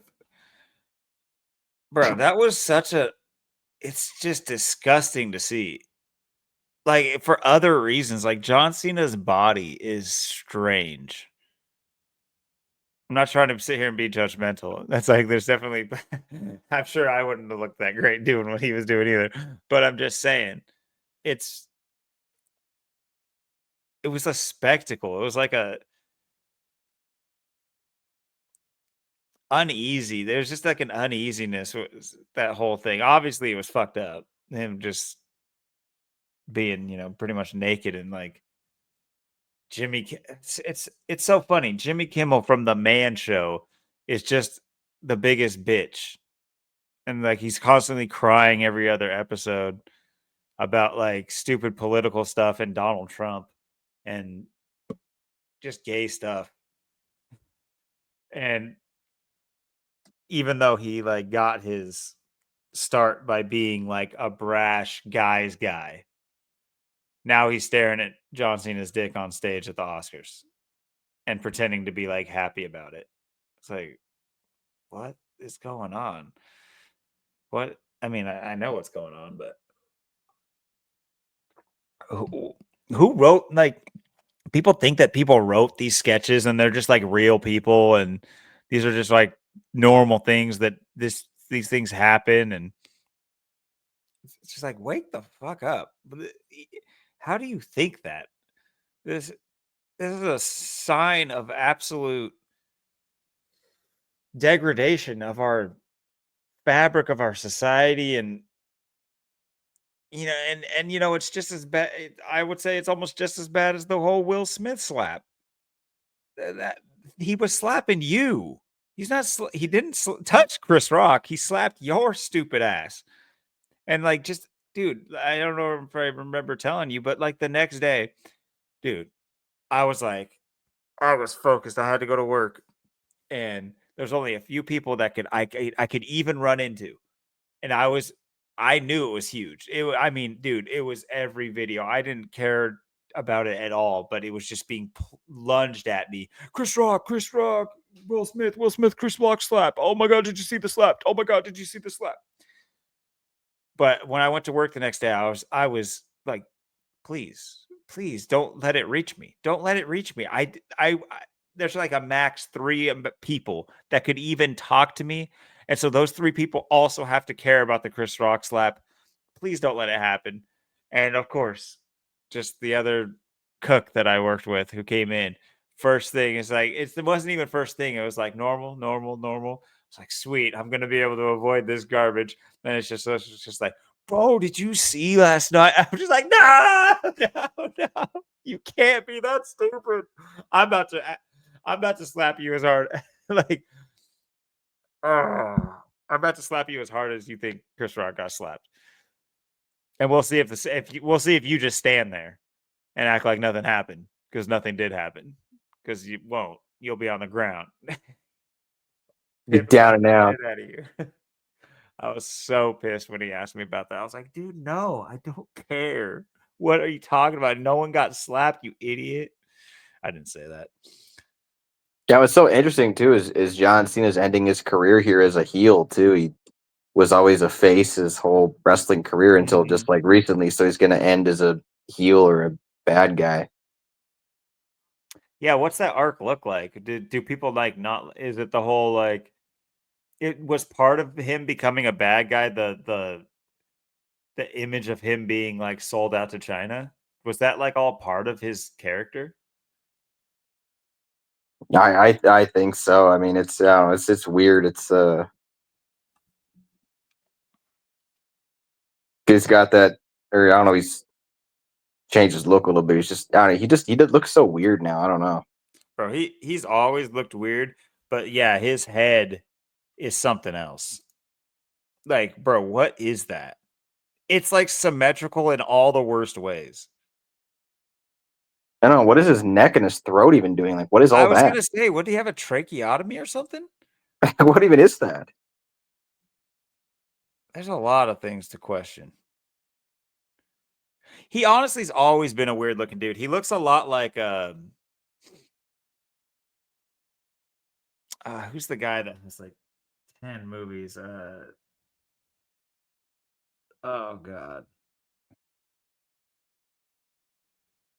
Man, I cannot think anything off the top when I'm feeling it. I have something and I want to roll with it, and my brain's just like, nah, screw that.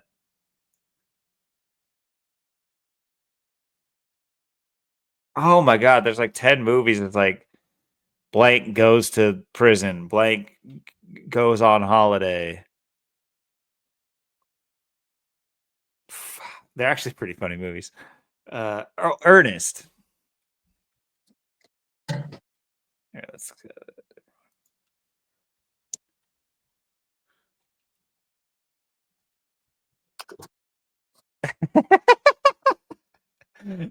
oh shit.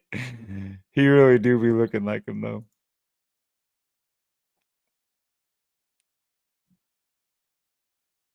It's like, bro.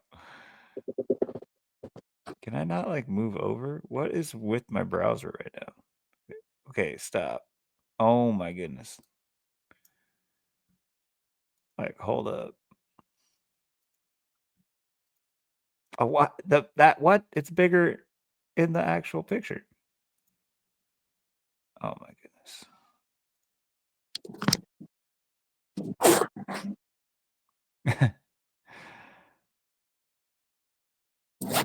Honestly, they should just have John Cena play the next Ernest.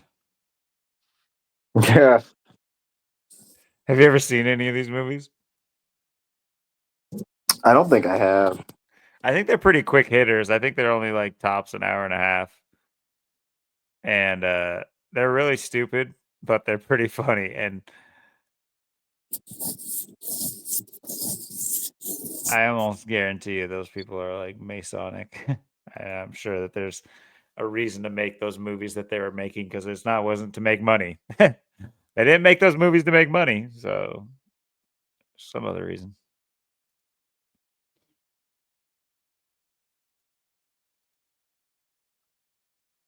I honestly just think he would really.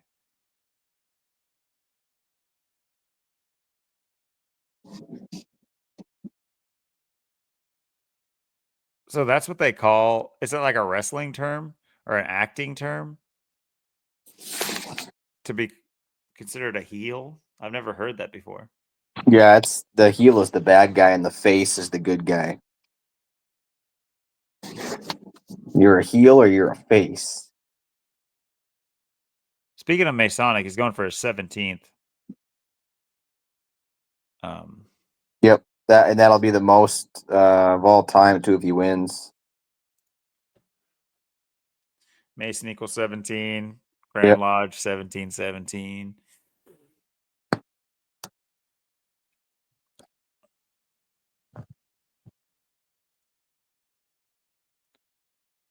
Triple H. I thought his name was. I didn't know you actually had to say Triple H because it was just 3 H's in a row. Just, but it's kind of yelling them because they're all capital H's. It's like just like you're. It's like when you want people to know that you're frustrated, so you like sigh really loud. That's Hunter Hearst Helmsley. Oh, that he has 3H name. Yep, Hunter Hearst Helmsley is his name. Son of a bitch.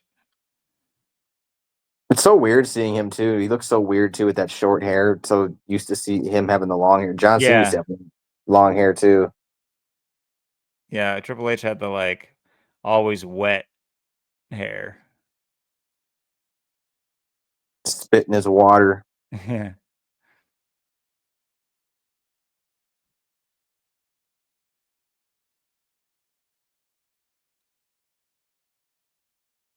I just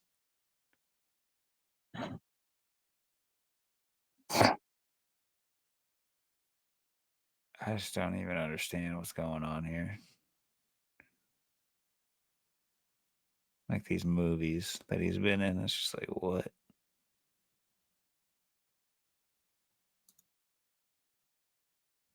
Has turned heel.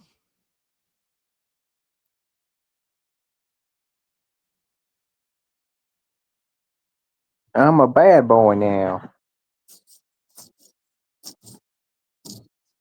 What do you do? Showing off my big naked butt cheeks. Yeah, I guess. Yeah, that does make you a bad guy. But what do you do? Just like make a face at somebody? How do you do it? What is the narrative in the wrestling world that he is a bad guy? What do you do? Is that just made this face? You can't even see him, so why do you care? Right.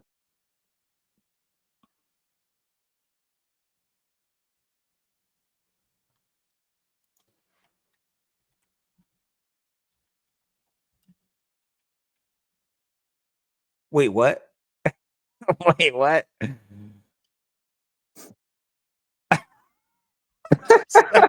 Somebody else thought that. Let's go. Let's go. I feel so good right now. By our wrestling. Oh, dude, this is definitely going in the thumbnail. Oh yeah, dude. Oh man. That's huge. That's huge. That's huge. John goes to China. Oh man, John goes to China, more like it. Oh, that's big. Dude, I told you, dude, that's crazy. And it was in the Google search. I was just gonna say becoming heel. Oh my goodness. That was good. That was good. He's gonna change his name to Ernest Next. So he did this very recently. They just randomly made him a bad guy, sort of. But why is Cody Rhodes a good guy? Well, he looks like a bad guy.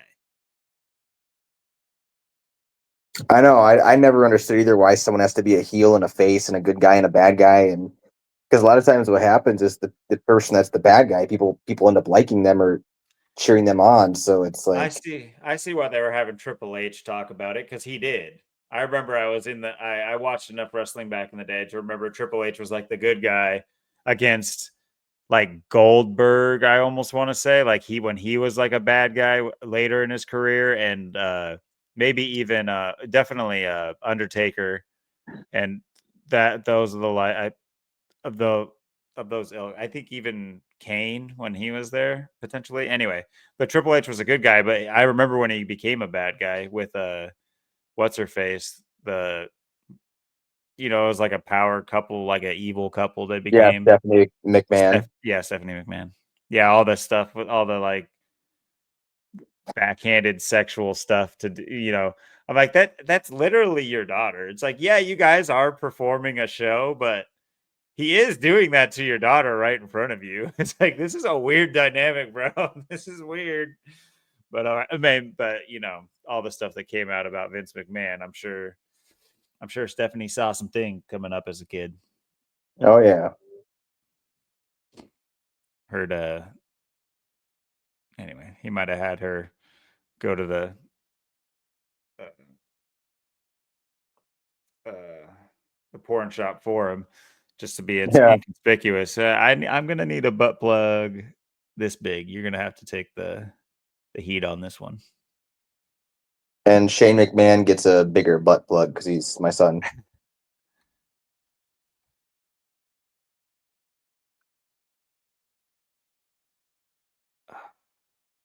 Let me just say, looks like. Is it the Miz?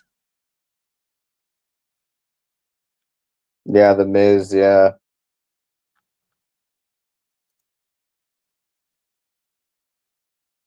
Oh, Max Headroom. That's what it is. The guy's name. Let's see here. He's definitely going for Max Headroom. Like that kind of look. It's a really small picture.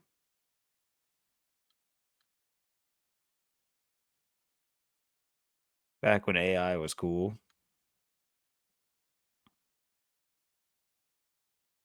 But yeah. Oh yeah, Eminem used them too. I forgot about that. Rap God. Shady.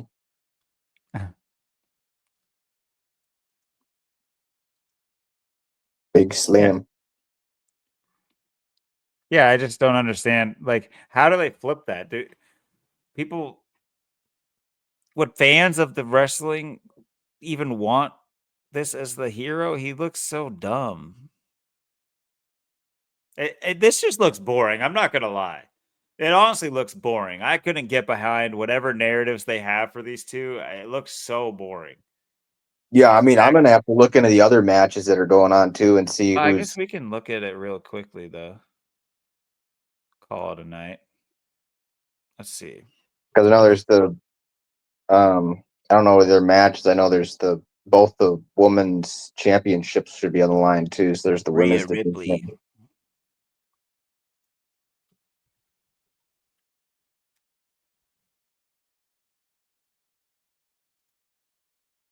Or I think the women's championship matches are going to be Tiffany Stratton, and then it's against Charlotte Flair, and then it's going to be Bianca Belair versus like Enya Sky or whatever. So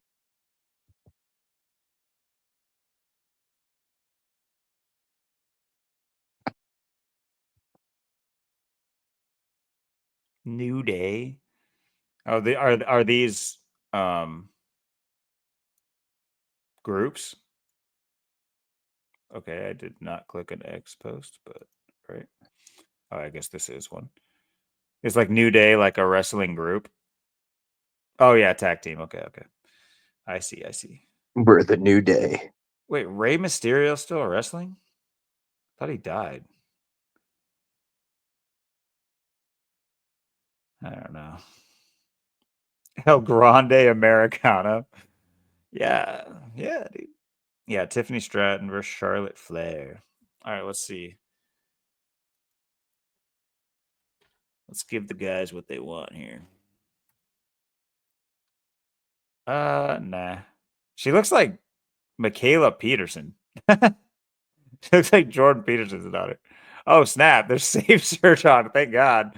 Okay, let's get out of here. What was the other one?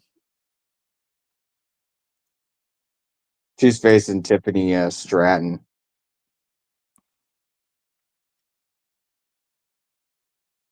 Her tits are out and there's no blur. Okay, sounds good.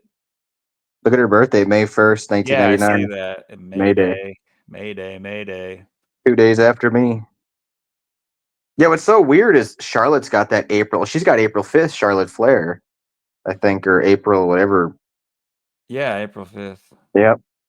5'5". And Bianca Belair just had her birthday too, April 9th. Bianca just had hers April 9th.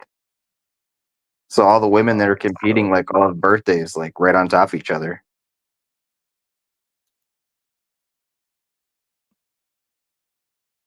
Okay, so they did go back to the like dolled up wrestling style. You know what I mean? Like for a Yeah. while they went that like punk route, and now they're going Yeah, back to the like Tiffany is like more like Barbie.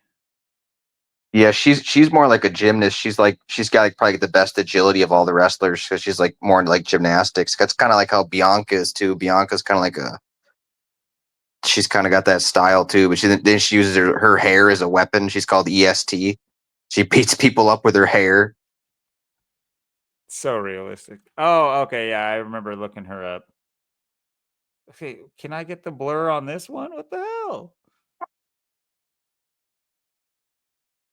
I think Hey, she's the strongest woman on the roster too, or the current roster. got a strong Adam's apple. No, just kidding.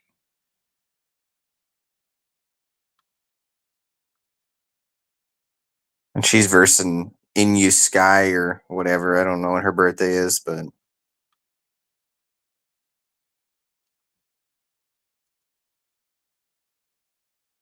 May 8th. Yeah, wow. They are all on top of each other, all within a month.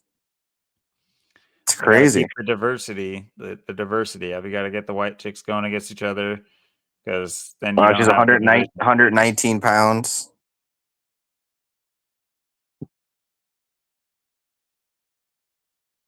And they're all pretty much well, Charlotte's older, but Bianca and her are almost the same age, 34 and 35. Oh, she's born in same year as me. Yep. I think Bianca First was girlfriend too. was a Chinese girl. Linda Cha. Cha cha.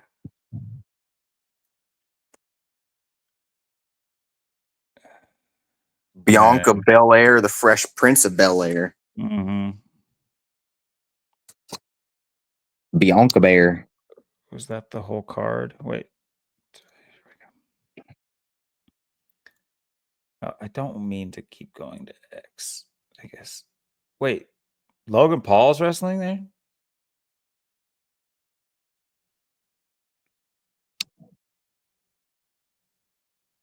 What? Logan Paul's in WWE now? I didn't even know. Who is Logan? Who is this? Logie. This ain't my Logie Bear. I This don't is know this not guy. my Logie. This is not my Logie Bear. Judgment Day. Bailey and Lyra. Damian Priest. Jeez. It's just a street fight. Just going out on the street. No one even knows what's going on. Braun Breaker. Penta versus Dom versus Balor. What? Oh, it's like a is that Cage? What is this? There's four all against each other. I always thought that was pretty funny, entertaining when they would do like the big matches where there's like it's a free for all. Yeah, it's still choreographed. It's like that's not street fight rules are not taking place right now. You don't just let people set up when you're trying to win it all, but you just like let the guy over there. They're like at the same time doing the whole rope thing to each of them. It's just like what? It's like they're anyway. Long story short, it's kind of goofy. Gunther.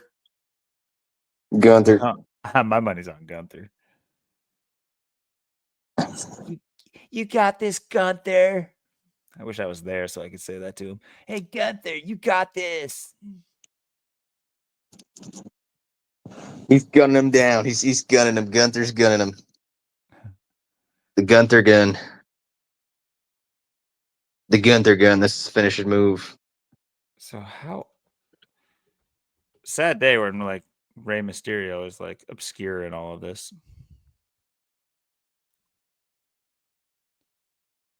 He's 50, the poor guy. Little guy's still going. El Grande Americano.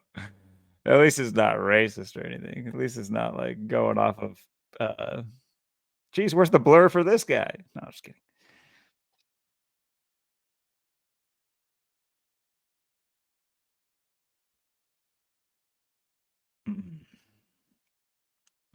Were there any other like luchadors back in the day?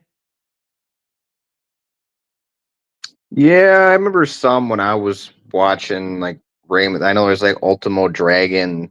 I think I've heard that name. I definitely know about Rey Mysterio. He was involved with like all of the fun wrestlers. Like there was ones I liked more than others.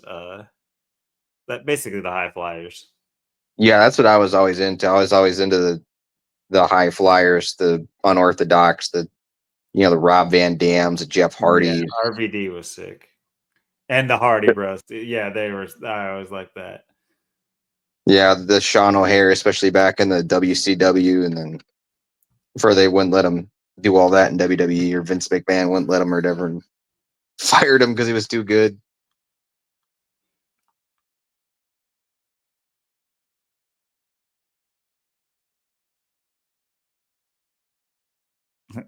El Grande Americano. It's like if you asked a person on the street to speak Spanish, like that's what they're gonna say, El Grande Americano. And that's just his name. And he's just like I don't know, he looks kind of he looks Mexican. Or he looks something, maybe not Mexican. Wait, who is? I guess he doesn't really look Mexican. What is what like? That's the.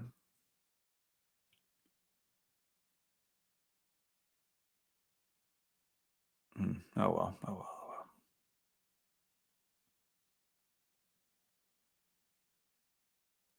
Yeah, gang tats. Look at him pointing to his eye.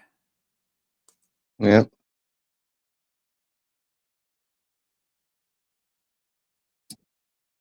You just got the steroid face, you know what I mean? It just it's with age, you can just see it, dude.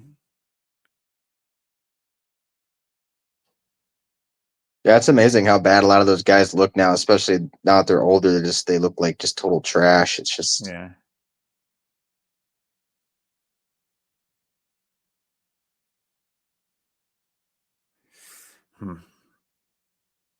I mean, this is just insane that this is even a part of what I was gonna say is he looks like a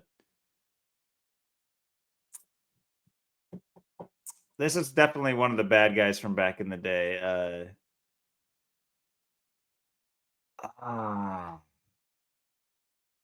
Just bald head.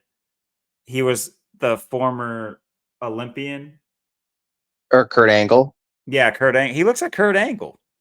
He's even wearing the like Olympic. Yeah, he does.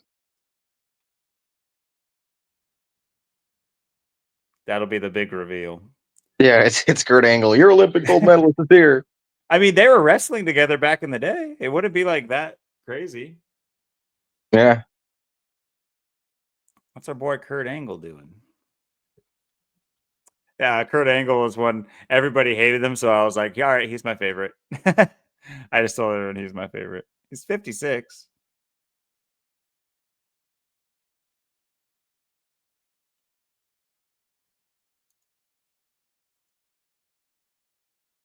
Hmm.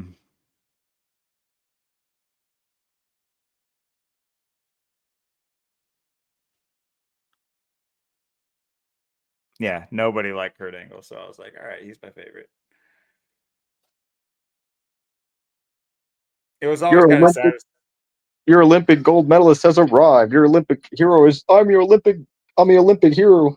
I'm the hero of the USA. It's me. It was obviously pretty funny how he was like everyone hated him. He would just come out to booze, but he just would like Yeah, himself you like he suck, was and the everyone telling American you hero. you suck. Yeah.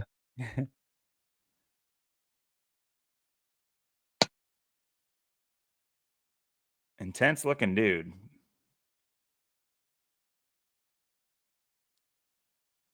I won the 1996 Olympic gold medal with a broken neck.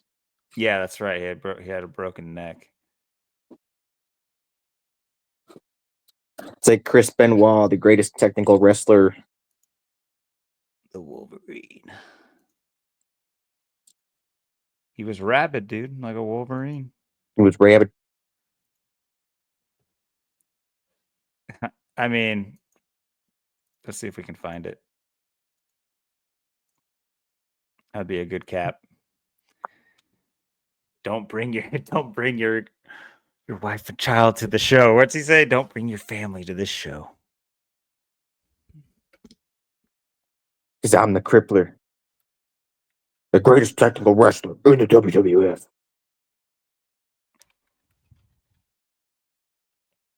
It's like don't bring your family or your wife to the show. Do you know what I'm talking about? Those little like random things? No, it's not a reference to that. You know, Wait, it's what? interesting too. Right before Chris Benoit died, Mr. McMahon faked his death too when his limousine blew up. He faked his death. His limousine exploded when he got in it on live TV to end the Monday Night Raw, and then Chris Benoit was like dead. It was like a week or two right after that, or maybe a month after that. This is what I was talking about.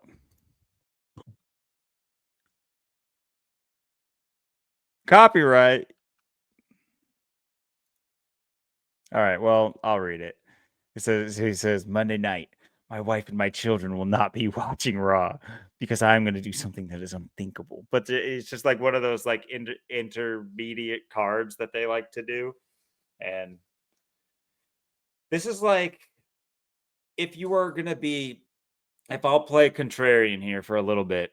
First of all, I think Chris Benoit and I think all of these people are offered the stage and they take the stage. And yes, there are negative things that happen to it. Do I think that he murdered his family? It's 50-50. I could care less, about not if he did, not to be like soulless and heartless about it, but I'm just saying I don't know either way. I can't if I'm committing my brain to whether or not Chris Benoit killed his family or not, it's like I'm deficient somewhere else that is more pressing.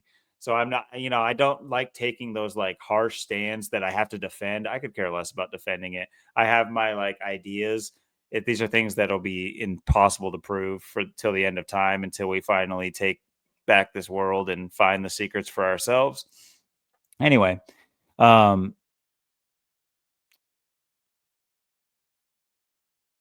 like you look at these types of promos and stuff, and you see what this is absolutely no coincidence in this at all. The guy who goes on a rampage and supposedly kills his wife and child does this promo. Like they set these things up on purpose, and Right. whether or not he did it on purpose or did it at all, it's still it's like these things people I don't think realize how many jokes. Like, yeah, this might be a morbid joke, but it's a joke. This is definitely a joke in the narrative of Chris Benoit. Yeah, and we've talked about this already before too. We've gone over Chris Benoit's death, and it's like how you got Chris Benoit hanging himself, Sean O'Hare, Sean Christopher Hare hanging himself too. Chris and Christopher hanging themselves 7 years difference, and the Chris Benoit thing, him doing the diving headbutt, off the top the headbutt, and then them talking about the concussions and the head problems and stuff, and then there's like videos of him like in 2007 like doing interviews where he's just talking and everything seemed completely normal and just fine. He's not having any issues, and there's even when this was going on, there was reports out of they found his or that his wife was dead, or reports that they found his wife dead, or whatever, before there was reports of anybody missing or anybody dead. There was like stuff being released. And like I said, obviously with the Mr. McMahon faking his death, with the exploding limousine right before that, right before the Chris Benoit thing happened, you could just see the staging in it, like we've gone over before too in episodes where we're talking about all this, and like Eddie Guerrero, how that fits in just 2 years previous. Eddie Guerrero, that's the one I was thinking of, not Rey Mysterio. Okay, my bad. Yeah, Guerrero, he was big when I was watching it too. Yeah, my Mexican he's friends. been gone for 20 years now. It's crazy. Yeah, so we'll see with this. You know, I was kind of getting into it, just going over it and trying to figure out because I understand wrestling. I understand that it's a show, and it's like a show as well. It's a spectacle, but it's also like a show. Like they have characters that do these little like side things that have nothing to do with the ring. Like they're not in the ring. They're like acting outside of the ring. And it's like for actually most of the time they're acting outside of the ring. And then the big, it's cool. It's like the crescendo is when they get in the ring. But for most of WrestleMania, like the wrestling, the Wrestleverse, I'll call it, it's really a lot of like acting. It's a lot of like fake drama, fake jokes, weird stuff like that. I mean, just think about like Undertaker. It's just like his story was just all so insane. It was like so outside of wrestling. It's just so funny. It's funny looking back, but it was just like a big like arc. It's like a character. There's like just tons of character arcs going on, and I mean, obviously we understand it's scripted and everything, but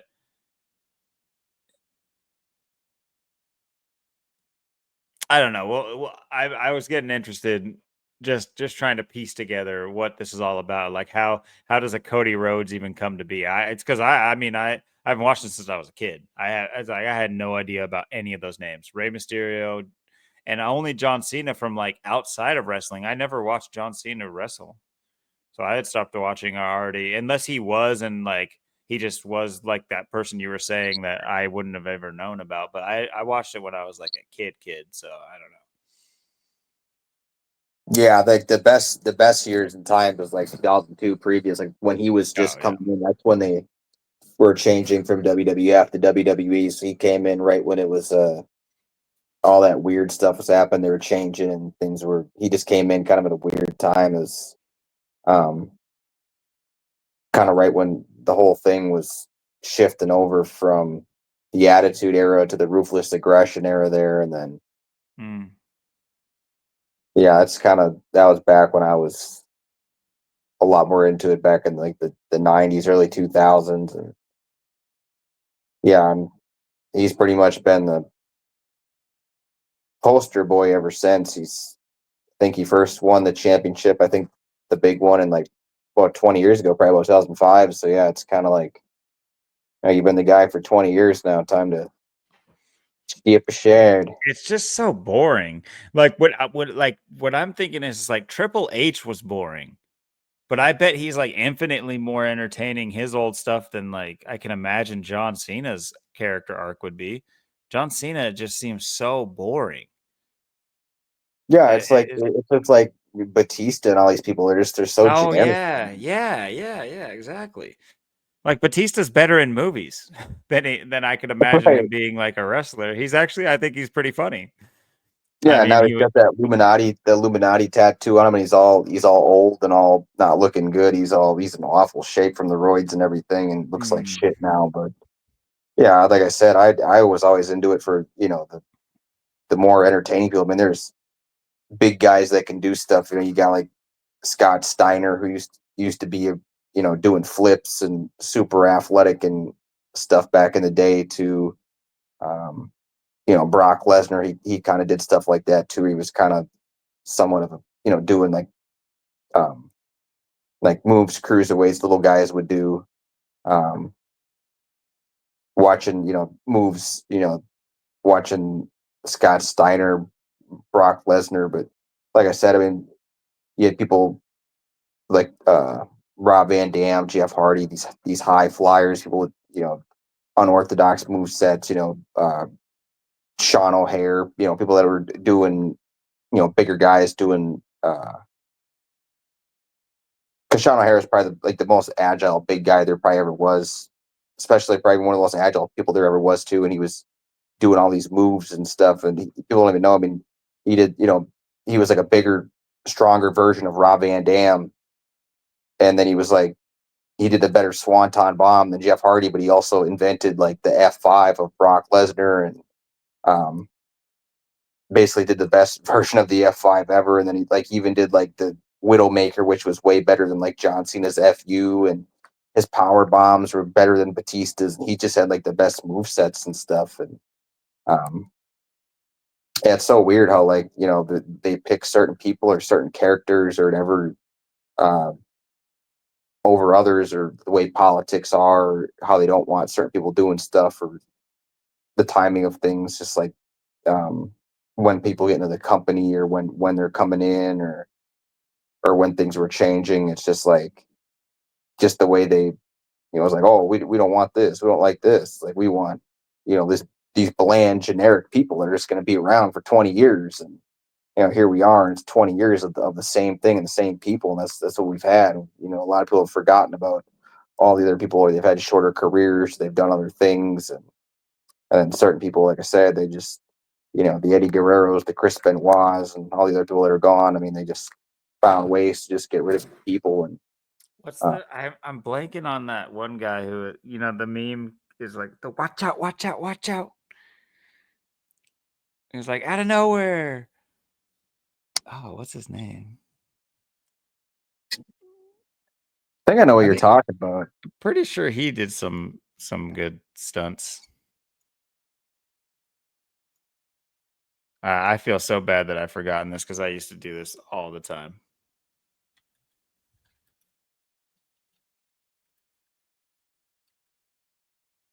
RKO. Oh, Randy Orton. Yeah, Randy Orton. RKO out of nowhere. RKO out of nowhere. Out of nowhere, right? Cowboy Bob Orton was his dad. Really? These are all. I wonder if that's like the thing, is they kind of stopped doing in the family. I feel like they kind of did stop doing that. Yeah, it does kind of seem that way. But I know that there was a popular wrestler in one of my favorite action movies. Was it Ong Bak? If you haven't seen Ong Bak, you should watch it. First and second one is sick. I have not seen the third one. Maybe that's what I'll watch. Just good for just sick. Sick. Just some guy. Oh shit, that's sick. And that's really it. It's not like, wow, what a great movie. It's just like, oh shit, that was sick. Oh shit, that was sick. That's all you really get out of it. But let's see, who was the wrestler in that?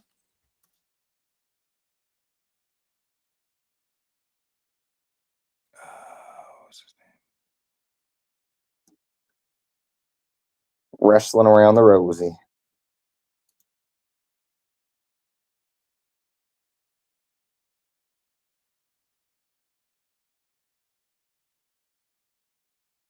How am I looking at?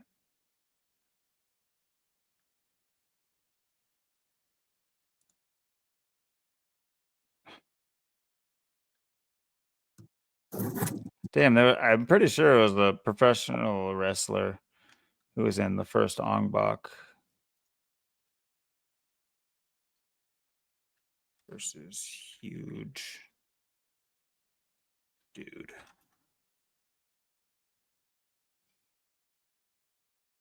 I like Paul London and Brian Kendrick. They were a pretty good tag team too. They were pretty good back in the day. Fun to watch, at least.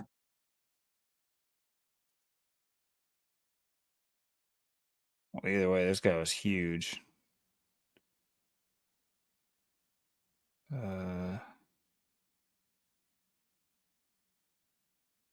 They did Ong Bak versus Ip Man. That's interesting.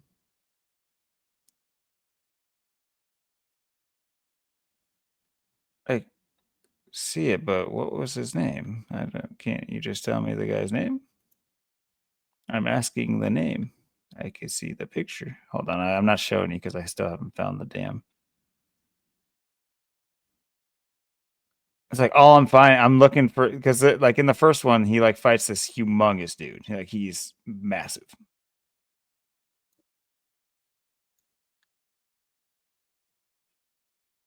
And all I'm getting is like all these like stupid like Ong Bak versus like theoretical matchups. And it's just like, but here's a picture with exactly what I'm looking for, but it just doesn't say the damn guy's name. And it's in Spanish.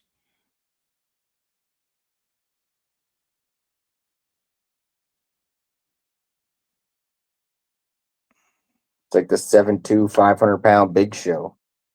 He honestly looks like Big Show. Hold on. A little bit. I don't know if he's an actual wrestler. I guess probably not, or else it would have been easier to find. This is a post from the actual actor, Tony Jaa. So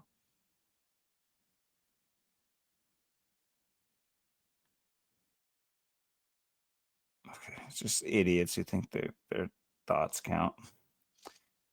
He was a big boy. Who? You didn't even tag him.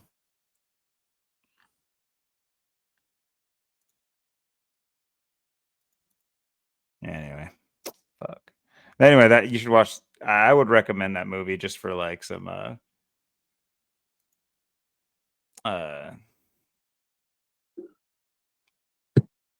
don't know, just there's some pretty cool scenes. There he fights a bunch of like it's just so ridiculous. It's just like you get into this like large fight against a gang and they all stay on their bikes to fight you. It's like get off your bikes and go overpower this guy. Why are you still on your bikes? You're just gonna get fucked up. But yeah, it's still pretty cool. Like they're in a warehouse. It's the choreographing is pretty sick. Muay Thai giant. Yeah, that's what I'm looking for. Yeah, see Severus Snape versus Tony John. Like, why? I'm looking for a huge dude. Why are they doing this?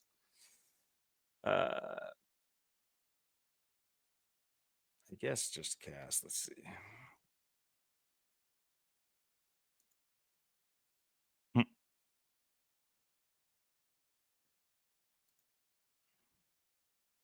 The Muay Thai warrior.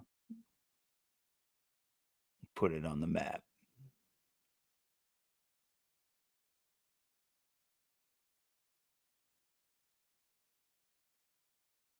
Once again, there's another one where it's just not like, why would it not be in the cast? He is literally like the #1 henchman and the last guy he fought, but he's not just right there in the casting. That's racist.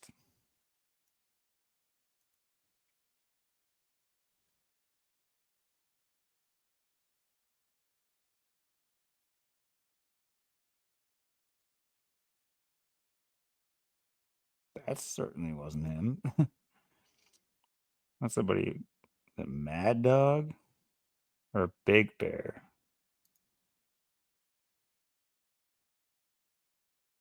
This is Big Bear over.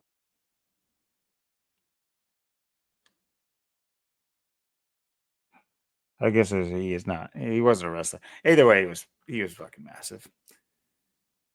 And I remember something like all the people that were in that were like the enemies he faced were in some form or fashion like an actual competition belt of some sort, and different things. Like it was like basically Muay Thai beating all the other forms. Like he's going basically against triads. And so there's like kickboxer, like that big huge guy. He was agile. He wasn't just pure strength. He did like pick him up and like throw him around too, but he was like a kickboxer. So it was pretty sick. Martial arts. Yeah, martial artist for sure. But that was a fun one. Definitely, I'll try to look into. Who knows? With this now being the current week, we could get a new story today, tomorrow, for the rest of our lives, really, about for WrestleMania that kind of clues us in on something.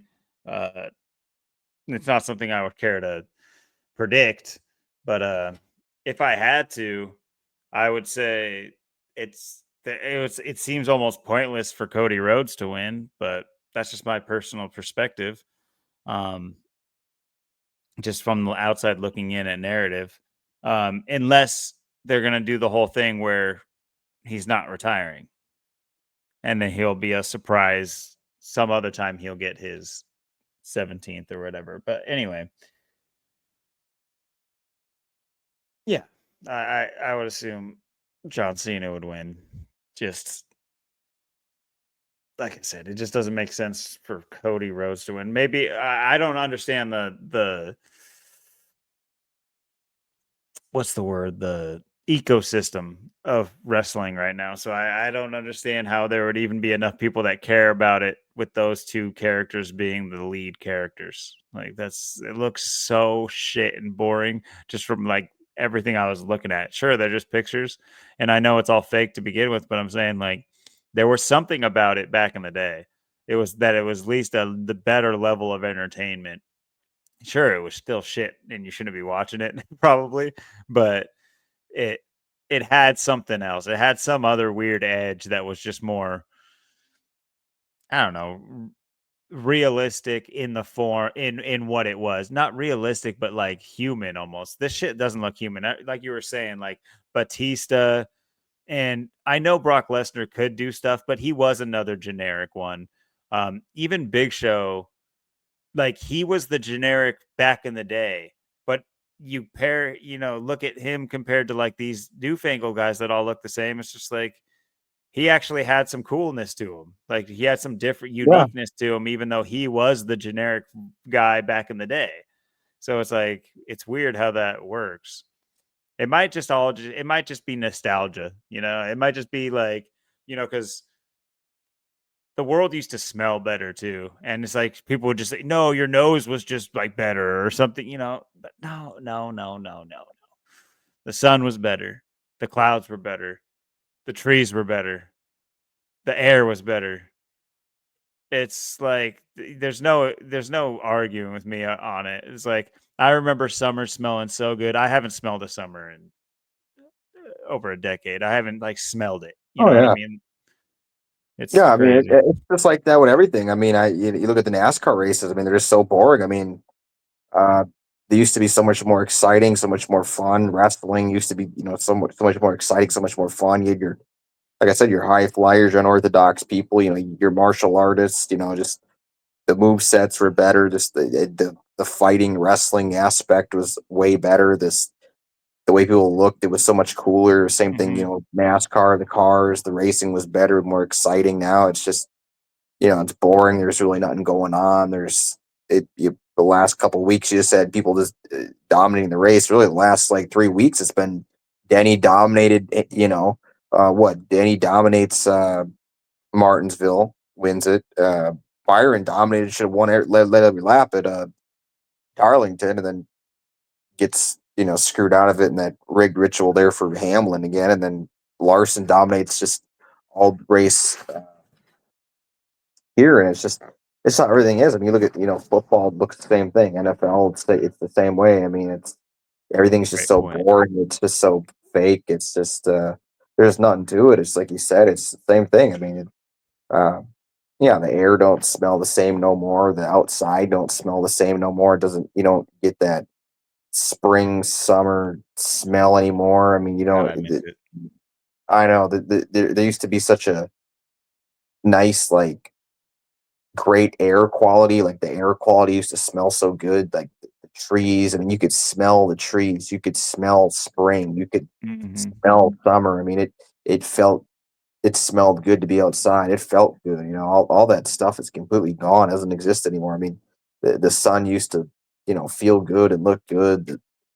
The sky used to look good, and it's just and used to be cool looking at it, and used to the sun was yellow, it felt good. The sky was blue, it wasn't bothering you. I mean, now it's everything, the smell of the air, spring, summer, the seasons. I mean, you could smell the trees, you could smell nature. It was just completely different. I mean, it looks so different too. And everything now, like I said, it smells bad, it looks bad, it is bad. It's just it's a wild transformation. Yeah, and it's sad to, as much as like it is sad to me, it's also just, a fact of life. And yeah, it's just another one of those rabbit holes where you could get contrarians telling you, what you know to be true is somehow not. And at the end of the day, like, we should just, I don't know, the world should just smell good again. We should do whatever we can to make the world not like repeat the 90s verbatim. Or, I'm not trying to sit here, it's funny how age does that. It's like it literally is like cyclical. you know Once your parents always, there's this want, there not a want, there's this like built-in programming for parents to just do certain things. And I think it's by like oh, what's that called, when you like you make the prophecy come true by like ironically. It's like half the stuff I do, like, as a parent, it's just because I'm, like, joking about knowing that parents do that type of stuff. Does that make sense?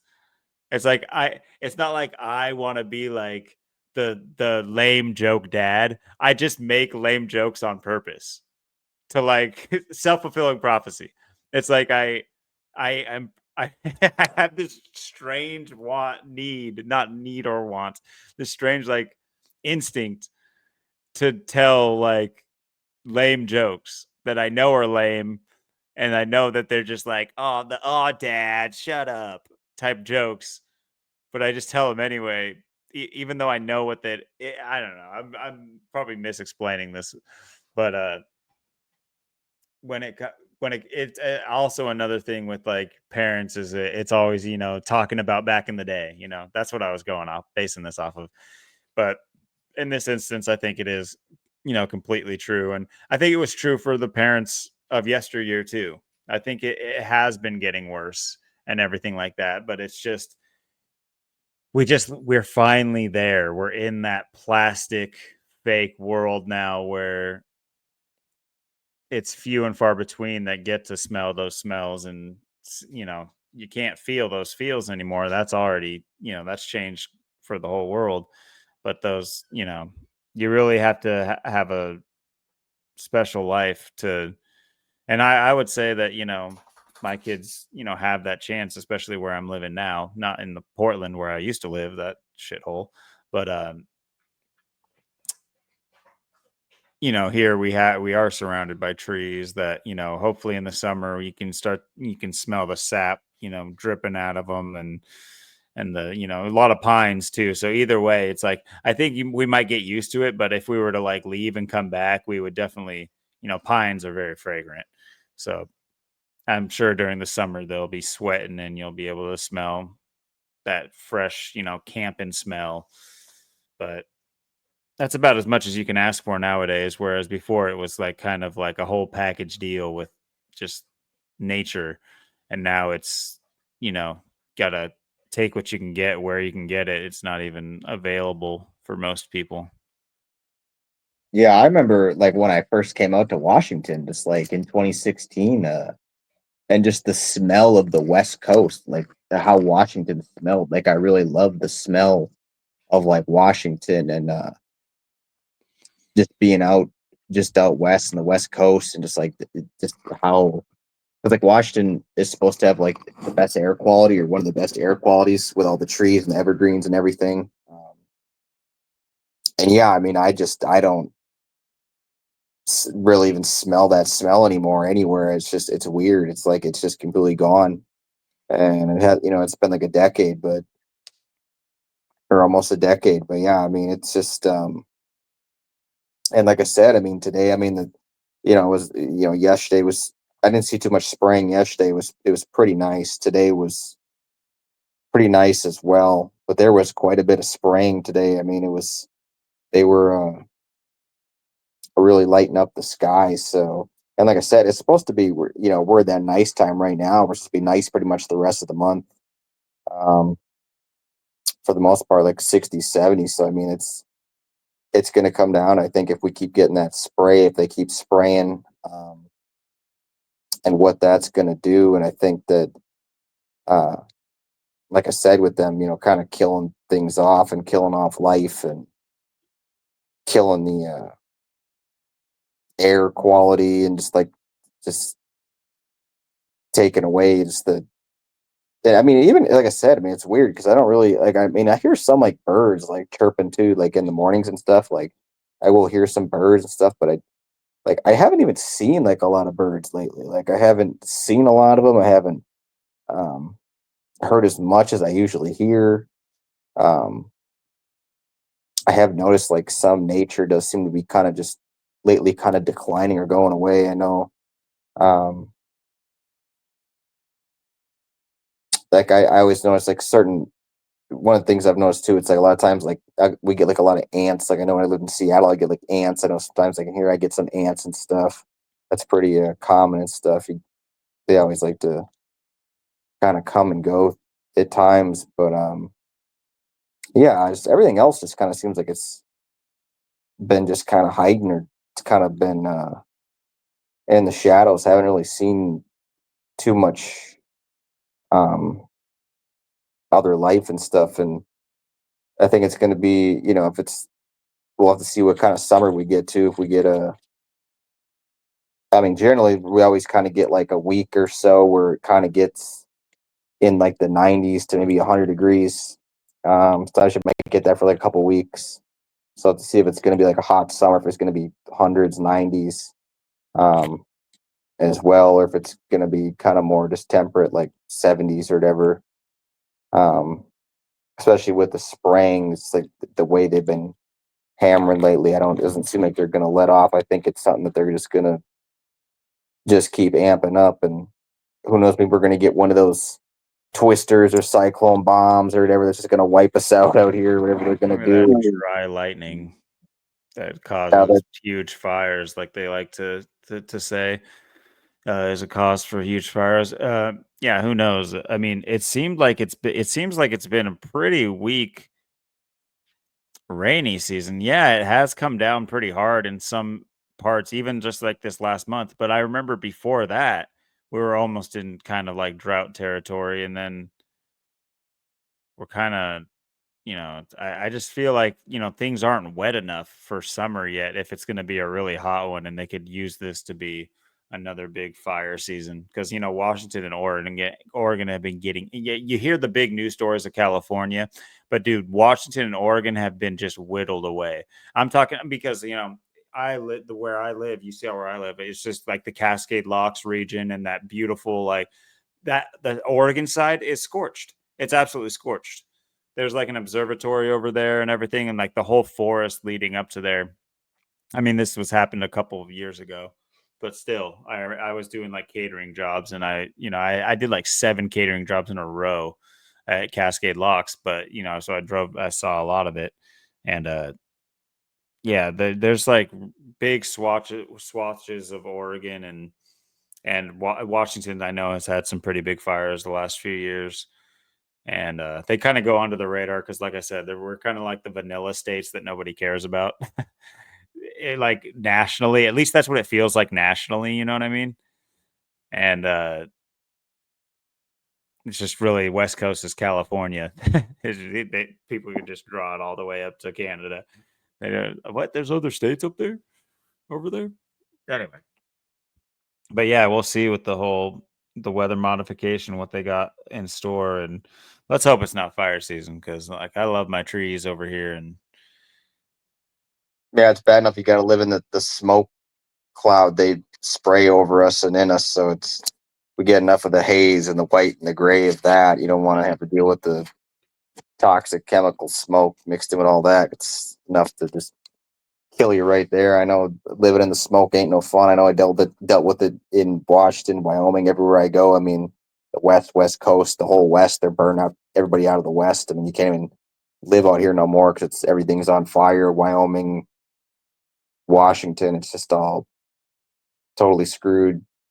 So yeah, I mean, hopefully it's going to be. I mean, generally you only get like 1 or 2, maybe 3 rain days in the summer each month. Sometimes you don't even get like any rain days for a month or 2 in the summer. So Yeah, but it wasn't always like that. I remember pretty, when I coming up as a kid, it was like Oregon was Oregon because even summers were rainy. That was kind of like the thing about Oregon. But that has been so different the last over a decade now. It has been like drought every year. We've had our highest temperatures since I've been alive. We had the huge fires that we were talking about.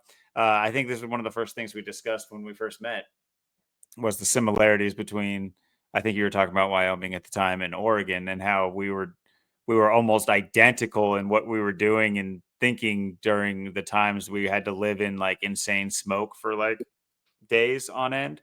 I mean, in Oregon, it was days and days on end, dude. It was like it just didn't end. But on top of it, it was like 115 degrees. That's like California, like that's like Death Valley, California. And it was in Oregon, on top of it being like insanely smoky out. Can't even, air quality is the worst in all of the United States for a grip. Probably a lot of the world. That it was listed as the worst air quality. But yeah, I mean, I definitely hope that that's not in the cards, but we know why they do it, and Oregon and I have to check out. I actually have to check Washington now because I know Oregon right now is under the Geological Survey. So good luck, guys. Sorry, I mean, I shouldn't say guys. It's still me. I still work in Oregon, and we have a business in Oregon, so it's not like unaffecting things in Oregon for me. So, and also the borders are just fake lines. Yeah. You can't run and hide. There's no running, hiding, and off grid with AI. Nowhere to go, nowhere to hide, nowhere to run. Definitely. But yeah, like I said, that was a fun one. And hopefully next week we'll have some more fun topics to talk about. No race. But that'll just But give we us an got our extra. Wrestlemania. We're gonna see John Cena. We're gonna see him this time. We're gonna see with our own damn eyes. He can't evade us. We see everything. He might. Some other people might not be able to see him, but we see right. We see right through him. Yeah, we do. We see that big ritual. We see the big 47 on his radar there, and yeah, him and Cody Rhodes, and yeah, I'll have to look at the other match. I'll have to look at that during the week. Maybe just take a look at all the other matchups and everything that's going on. Just look at the cards for WrestleMania and who's wrestling and what the matches are and what's all going Logan on. Paul. I got Yeah. Logan Paul absolutely torching whoever he's fighting. I don't get it. I didn't even know he was like doing that, but all right. Logan Paul off the top rope. Here we go. Look at that agility. The fake real life human being, and who knew he would be so good for WrestleMania or for wrestling. Anyway, but yeah, Trump must be his tag team partner. probably. Yeah. So any suggestions for anything?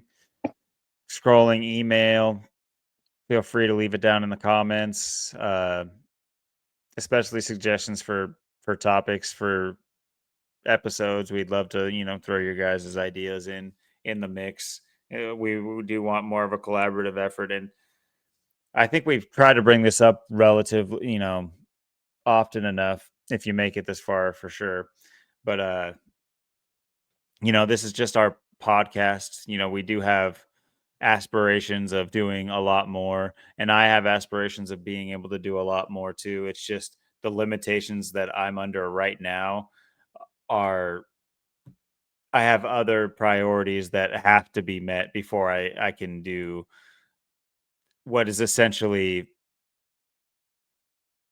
a want, or like, it's non-essential. I don't think of it as completely non-essential, but compared to the things I have to take care of right now, I would, like, I'd love to get into video editing and making this more of a uh systematic approach to these types of things, still keeping it, human, and me and you, and just riffing and spitballing on most things, but having that, that edge with the quality would be nice. And I do my best with the uh thumbnails with just free I even use paint pretty often, so that's about all I do. But I would love to have higher quality things afforded to me, so I can get into that. I'm sure I'd like it. I'm sure it'd be fun. And I do look forward to eventually having the time and space to be able to do that. And especially, and that's just like the channel angle. There's still the idea of us, growing a community and having an impact, even if it's still channel related, like posting videos of us, beating feet, or holding some sorts of meetings with other people, type of deal. Even if it's just get-togethers, just to literally shake hands with people and put voices to people's names. Uh, you know, these are all things that could be added to our channel to kind of give it more versatility. But as for now, like I'm trying to say, we're just a podcast. We're just on here podcasting it up. And we'd love to have more guests. I think at one time we had a lot of people wanting to be a guest, and that just kind of like fell off for whatever reason. We'll work on getting a few more. I've talked to King Richard about coming back on, so I'm sure he would if he was available. So who knows? There could be some cool, some still interesting venues we could, you know, take, and different changes that could make this more exciting, if you will, or more engaging. But really, just engage with us, and it'll be more engaging. But they can't Yeah. rely on everybody to do the things you want for you, especially when they're asking for your participation. Got But yeah. engage. So yeah, have an engaging week, and we'll talk. We'll hit you back up next week for 31. Thanks for hanging out for our 30th, and later. Peace.